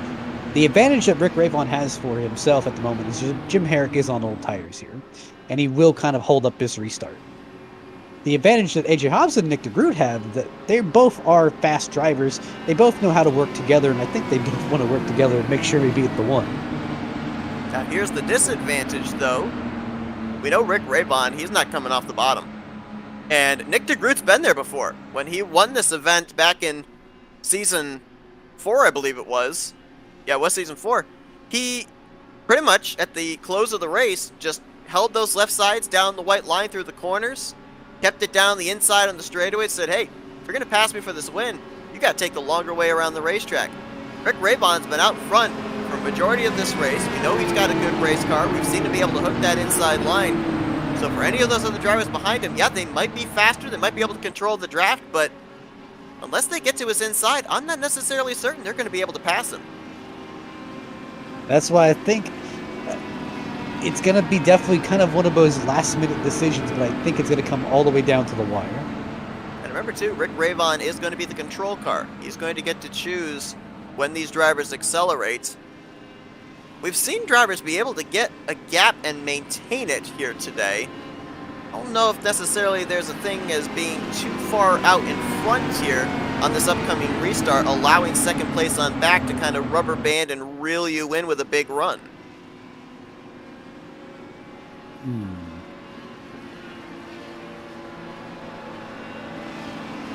Just trying to figure out here who in the back of this pack might have maybe a slight shot at this. Man, there is only 8 cars on the lead lap. Ugh. Right now, it is truly a battle of attrition. I might be wrong, and if I am, I apologize, but I believe of the drivers that are currently still running, Jim Herrick, Dylan Moskowitz, Glenn Lazan, Jeff Highsong, and Joe McAdory. If they're able to win here tonight, it would be their first career win in the Dark Horse Racing Series. Green flag back in the air. Battle's going to be for third, it looks like. The group showed the nose on Hobson. Tucks back in line. 2.5 car lengths, maybe. From Raybon back to Herrick. Herrick's got a big run. Look at that. And he's going to get to the inside. Nothing that Rick Raybon could do to block that momentum. Well, color me surprised, but yeah. Oh, Hobson's the wall. And now he's going to collect DeGroot. Caution's going to fly again as DeGroot's car lodged into the outside wall in turn 3. Hobson, a little further up, has come to a stop as well. I think we're still going to be able to have enough laps for a restart, but cautions, we're running out of cars. Cautions, my goodness. We're running out of cars here. We will only have 6 cars in the lead lap after this. I don't think we've got enough cars to be able to even have a clash. Let's go back and take a look. Raybon did a good job after Herrick got around him of cutting off the momentum of Hobson and DeGroot to slot into second place, and I think that Hobson then tried to jump to the outside of Rick Raybon. DeGroot was already there. There's the contact. Man. DeGroot's car just went from, 190 to 0 in I don't know how many seconds. Like 0.00001 seconds. Hobson was actually able to refire his car, but could not drive away. So both drivers having to take the teleportation to pit road, and pretty certain that both of these drivers had already used their fast repair up to this point. Wow. Here's the onboard with DeGroot. So I guess let's evaluate her out. So Jim Herrick, surprisingly still fast, even on those old tires, really gave me a big shock, but obviously right now he's at a disadvantage because Rick Raybon is behind him and has that big toe draft that realistically is going to be an issue. Rick Raybon, we know is fast, know he has tires, know he has the skill. Then past that, we go on to Dylan Moskowitz, which Moskowitz doesn't look to have any damage on his car. And honestly, we haven't really talked about it. What does he have? Yeah, we've not seen him up here towards the front pretty much the entirety of the race. What's he been holding back? Then you got Jeff Highsong, and Highsong, he's been a little bit everywhere. Highsong's been a little bit everywhere. He saw a little bit of everything. He's got the momentum. We know he's got the talent. Just don't know if he has the speed today. Then we go on Glenn Lazan, and Glenn Lazan, same thing. Man's been a little bit everywhere. He's got right side damage. He's going to be a little bit hurt on straight line speed. But again, at this point, if you made it this far, I think you've got a solid chance.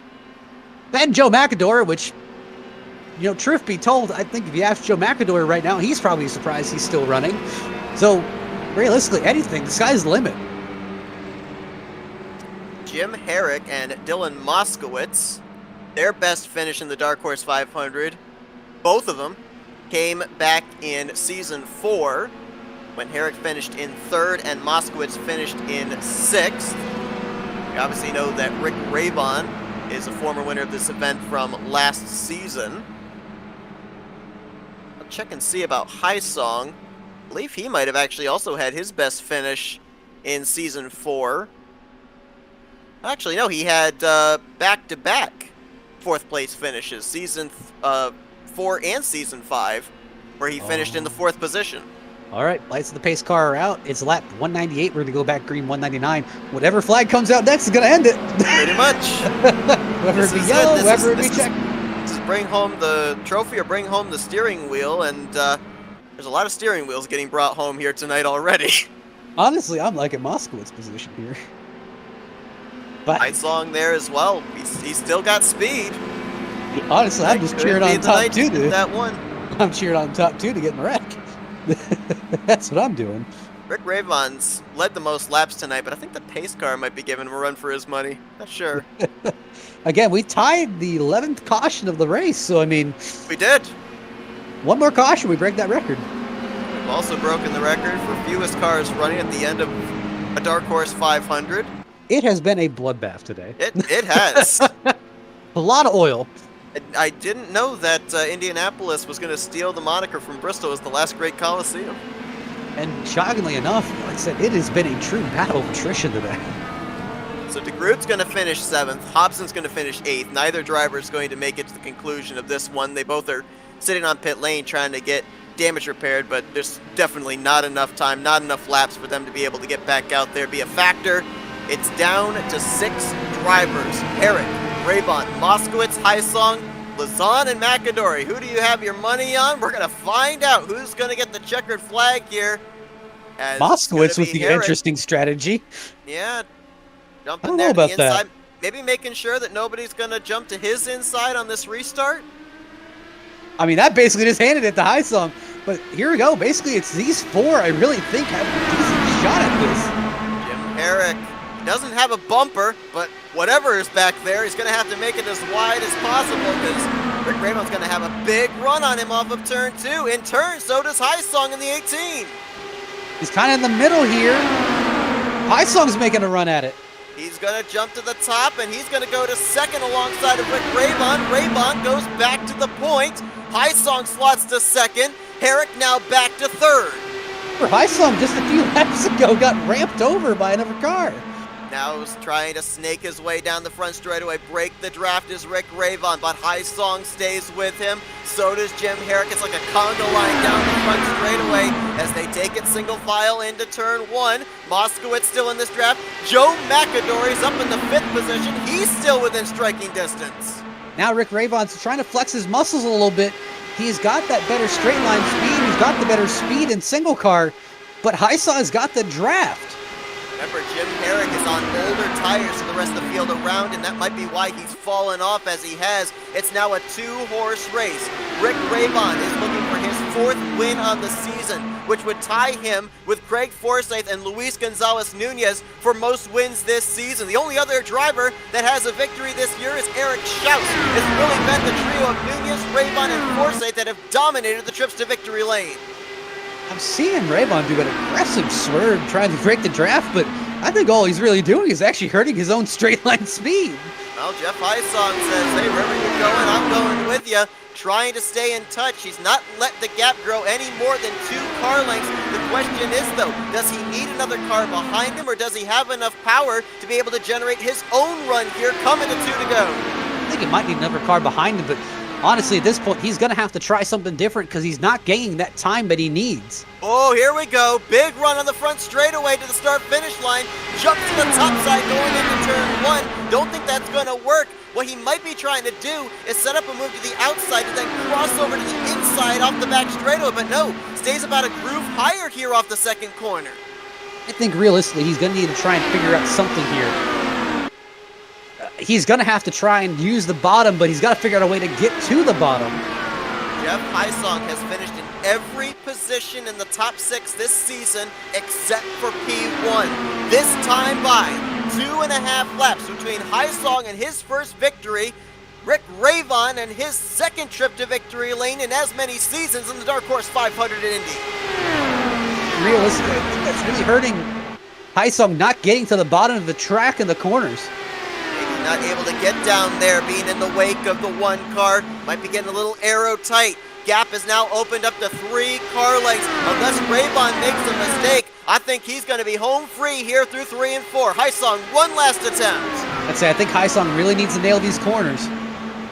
Rick Ravon, last year's champion, season 3 champion, and a former winner of the Dark Horse 500, now will be a multi-time winner of the Dark Horse 500. As he takes the checkered flag tonight, he's going to get to kiss the Yard of Bricks. And isn't that a story for Jeff Heisong? Too little, too late. Just comes up just short, but like I said, next season, I think he will really be a threat. Jeff Hysong, I believe this is his third or fourth runner-up finish on the season. It is his second runner-up finish on the season, my apologies. Almost able to get the victory here tonight, but Rick Ravon, one of the strongest cars of the evening, able to keep them at bay. His fourth win on the season. Jim Herrick was able to hang on for third. Dylan Moskowitz brings it home in fourth. And Joe McAdory sets a career number tonight. His best finish in the Dark Horse Racing Series, 5th place here at Indianapolis.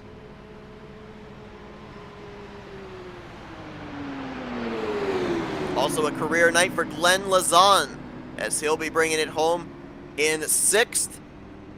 And Rick Ravon going to salute the fans here at Indianapolis as he takes a victory lap here around this 2.5 mile speedway slash super speedway.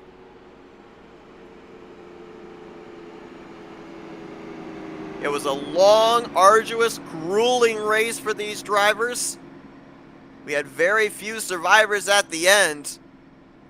But Rick Ravon, really, for the most part, the one front runner who didn't encounter hardly any issues. I don't think he encountered really any issues at all tonight. He'd lose the lead, he'd get it right back. Never had to use his fast repair. Clean race all night long and reaps the rewards. That combined with the champion, I mean, it's kind of surprising the champion didn't even finish the race. Congratulations once again to Craig Forsyth, as he is your Season 6 Dark Horse Racing Series champion. With this victory here tonight for Rick Ravon, he will finish 3rd, I believe, in the overall standings. Maybe 2nd. We'll have to wait on that because he was only 14 points behind Jeff Hysong, and this is a double points race. Most laps. It's going to be close for 2nd place, I do believe, between himself and Hysong, but he will be on the podium regardless of whether it's 2nd or 3rd for the final season standings. Same for Hysong. And Craig Forsyth will head into Season 7 as the defending champ of the series. Rick Ravon parks it on the start-finish line. And we'll be talking with him in just a few moments as his crew runs out to celebrate with him. Let's take a look at the finishing results from tonight's event. And again, your top 6, pretty much the survivors of this race. From Ravon down to Lazan, DeGroot in 7th, Hobson 8th, Watson and Bennett complete the top 10. We talked about it coming into tonight, Matt, the fact that the championship was pretty much all but decided. There were a couple of long shots, but very unlikely that Craig Forsyth was going to lose that championship trophy. So for everybody else, the mission was clear. Go out there and finish out the season with a victory, or for the one-off drivers, go out there and trophy hunt. Definitely with the race of attrition we saw, it seems like that was the mentality all the way through the field. Absolutely. You just got to remember, it has been an uphill battle ever since this green flag dropped, where we started with 28 cars and we've dwindled all the way down to, I mean, honestly, 6 cars in the lead lap. There is honestly about 5 competitive cars if you minus Glenn Lazan with all the damage he had on his car. That's it came down to, as long as you had a functioning car, you had a shot at this race. Well, let's see if we can go down trackside and talk with our podium finishers.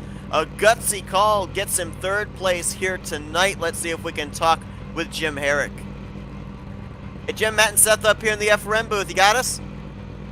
Yes, I do. How you doing?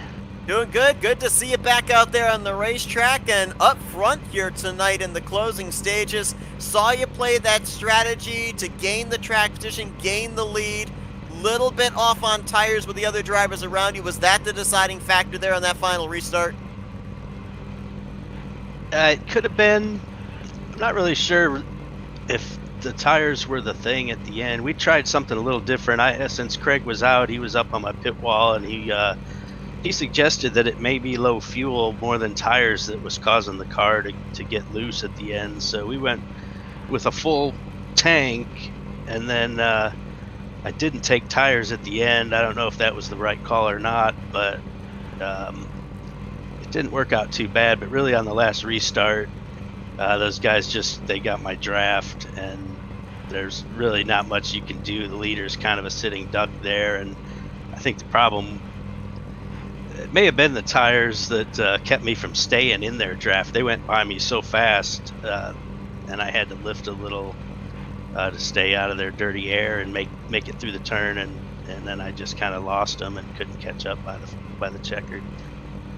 So, Jim, you had an up and down race. I mean, you're here, you're there, you didn't wreck, but obviously with how much of his race turned into a battle of attrition, I mean, did you find it difficult at any point to just kind of keep clear of all of this?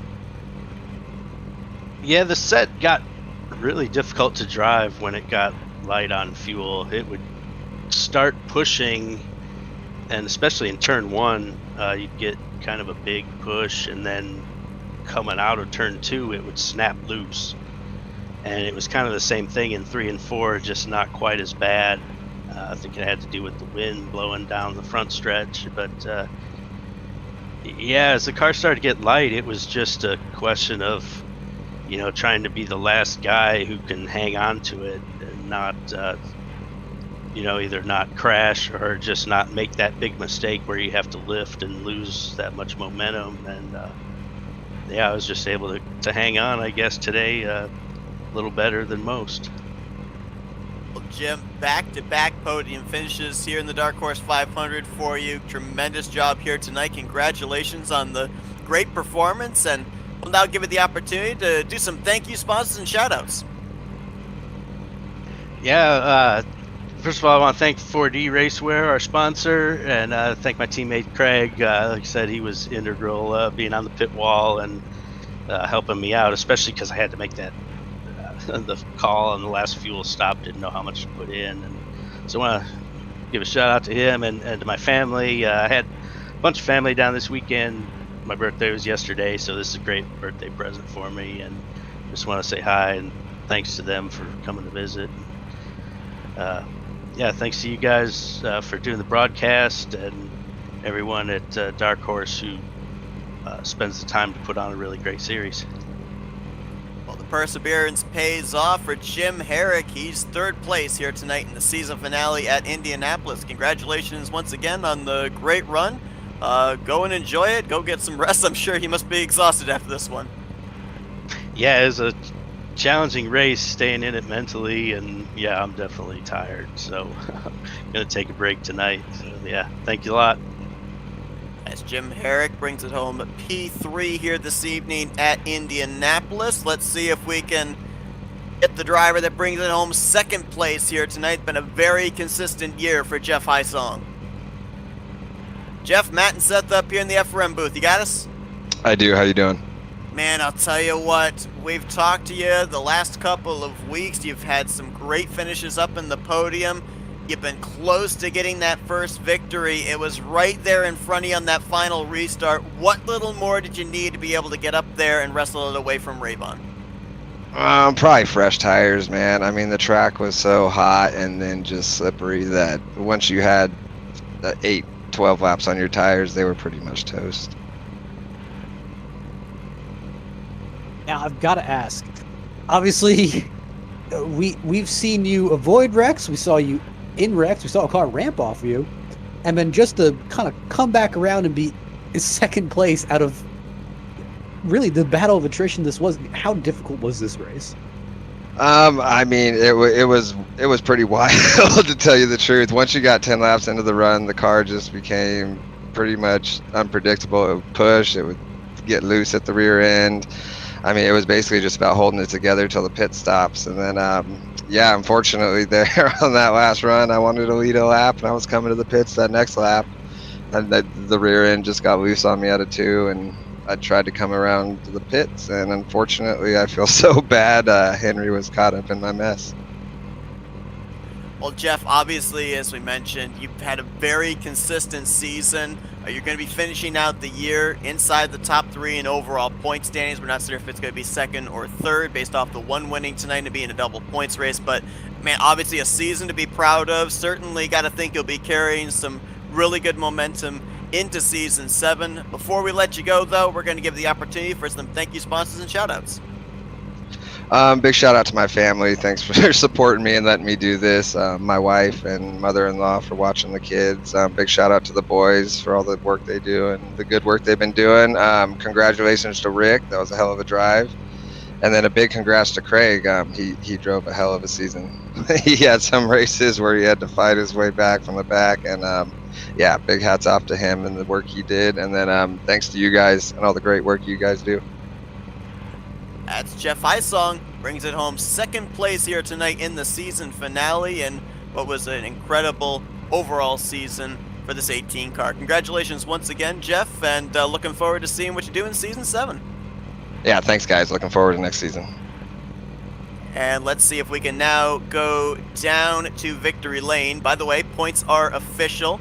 Championship goes to Craig Forsyth. Heisong finished in third, 10 points behind this driver, who will finish second in the overall standings. Hey Rick, it's Matt and Seth up here in the FRM booth. You got us?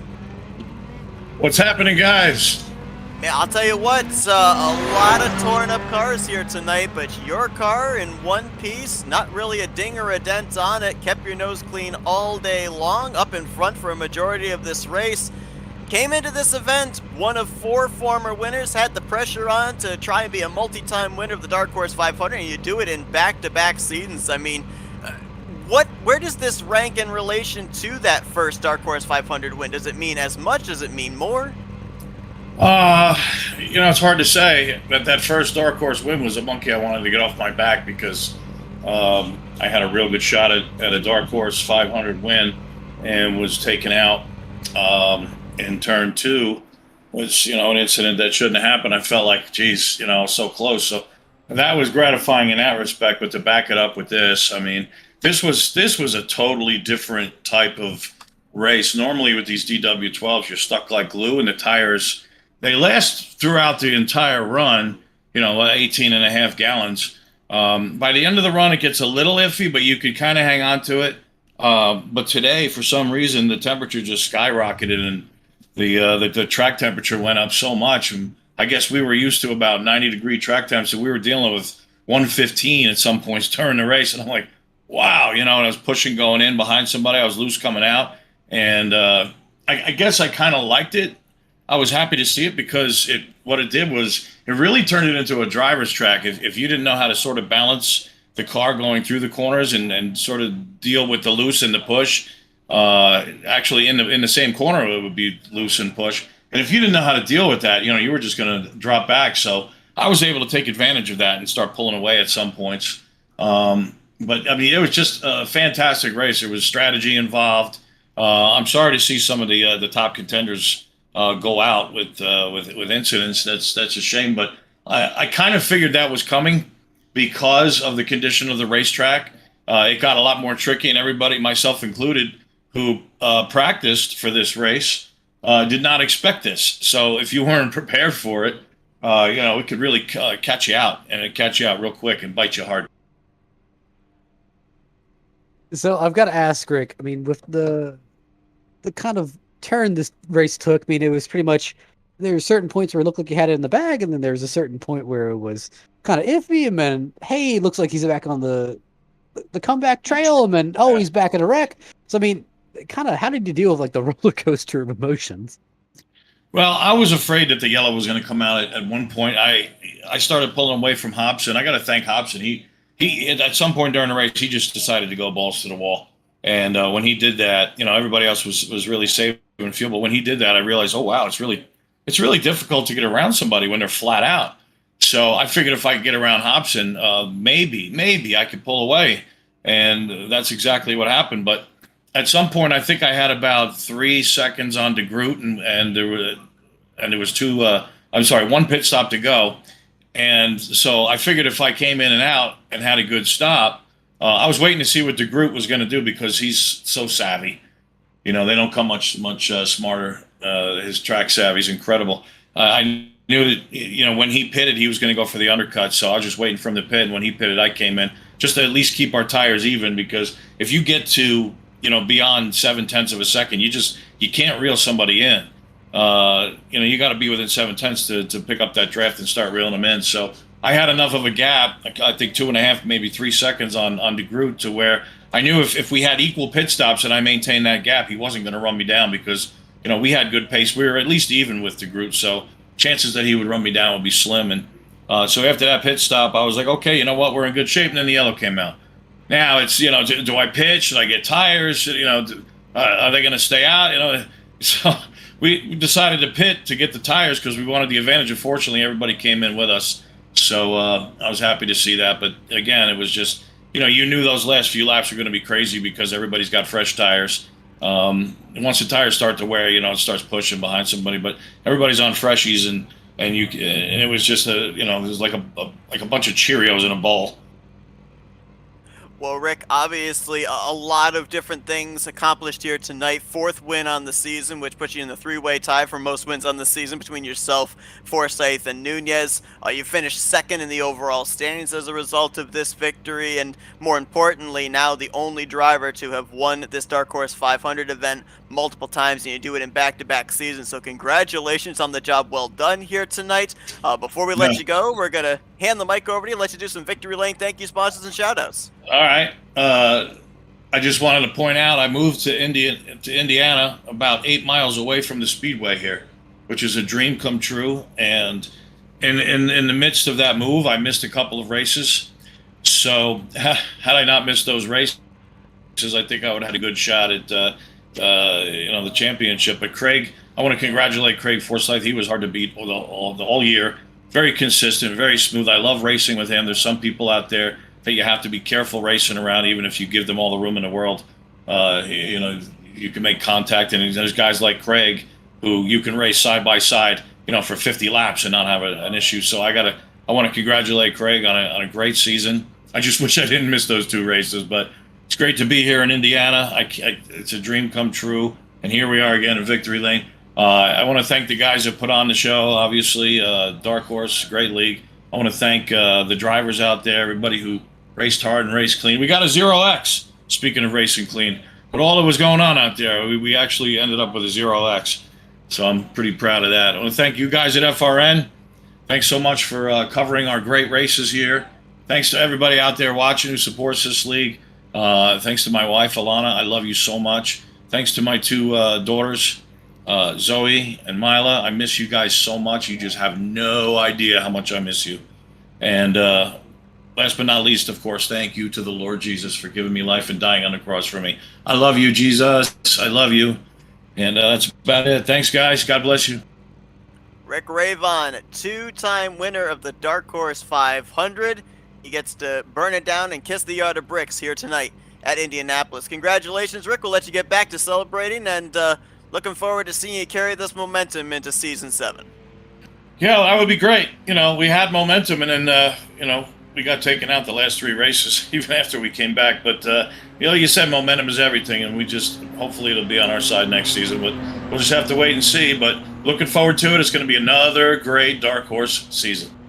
Indeed it is. Rick Ravon, the winner here tonight at the Indianapolis Motor Speedway. And that is going to bring our lengthy coverage to an end here tonight. Matt, 11 cautions during the course of this race, 38 lead changes amongst 12 different drivers. Ravon obviously leading the most laps at 91, and actually looked and saw that him, along with Joe McAdory, the only 2 drivers that finished this race with 0 incident points. I believe you mentioned before we came on the air there actually was a cash prize up for grabs for the drivers that kept it clean here tonight. That's correct. If the race winner had 0 incident points and won the race, well, I mean, yeah, it's been a long day. If it had 0 incident points and won the race, they get a cash prize courtesy of Charles Teed and the Dark Horse Racing Series of 100 U.S. smackaroons. So obviously, the season comes to a close. Drivers now set their sights on Season 7. We touched on this quite a bit during the course of this race, but certainly looking like a lot of storylines, a lot of drivers that were contenders this season, certainly going to carry over into next season. Drivers that looked like they were consistent top 10 drivers, might see them up inside the top 5 next year. Certainly looking like the competition going to continue to be strong. Despite the fact that we only had 4 different winners this season, we had a lot of drivers that were very close to getting their first win of the season or first win of their overall Dark Horse career. You kind of get the feeling we might see the exact same thing next year. Absolutely. I mean, obviously, Craig Forsyth, Rick Ravon, they are just pretty much nightmares whenever you come to the track. I mean, you can be pretty assured that one of them are most likely going to win. Obviously, you've got Matt Wagner, you've got Jeff Heisong. Jeff Heisong really, I think, is going to take that next step next season of being one of those guys who are really a championship contender, of how consistent he was towards the end of this season and really how he ended off the season. Easily, he could have won that if something went differently. Well, Rick Ravon wins in back-to-back seasons this event at Indianapolis, but another driver made history as well in back-to-back races. Congratulations in leading the field to green and not wrecking the pace car, because I still have memories of what happened back in season 4. Didn't wreck the pace car. I got told that. Truth be told, it waits to be seen if I'm invited back next year. Well, you did a great job, and I appreciate you joining the booth here tonight. No, it was a long one. Hopefully everyone enjoyed our coverage, but man, it was great to be able to call this one with you. Absolutely. Always a joy. Thanks to everybody that tuned into our coverage here tonight. The season finale, the Dark Horse 500 for the Dark Horse Racing Series, presented by Troy Lee Designs. For Matthew Rodriguez, I'm Seth Cole. Enjoy the rest of your night, folks, as Rick Ravon is your winner here tonight at Indianapolis. You've been watching another broadcast courtesy of FRN, the Flatout Racing Network. This broadcast is the copyrighted work of Flatout Racing Network and may not be rebroadcast, retranslated, or used in any form without the express written consent of Flatout Racing Network and iRacing.com Motorsports Simulations. Flatout Racing Network would like to thank you for your support, and we hope you enjoyed tonight's broadcast.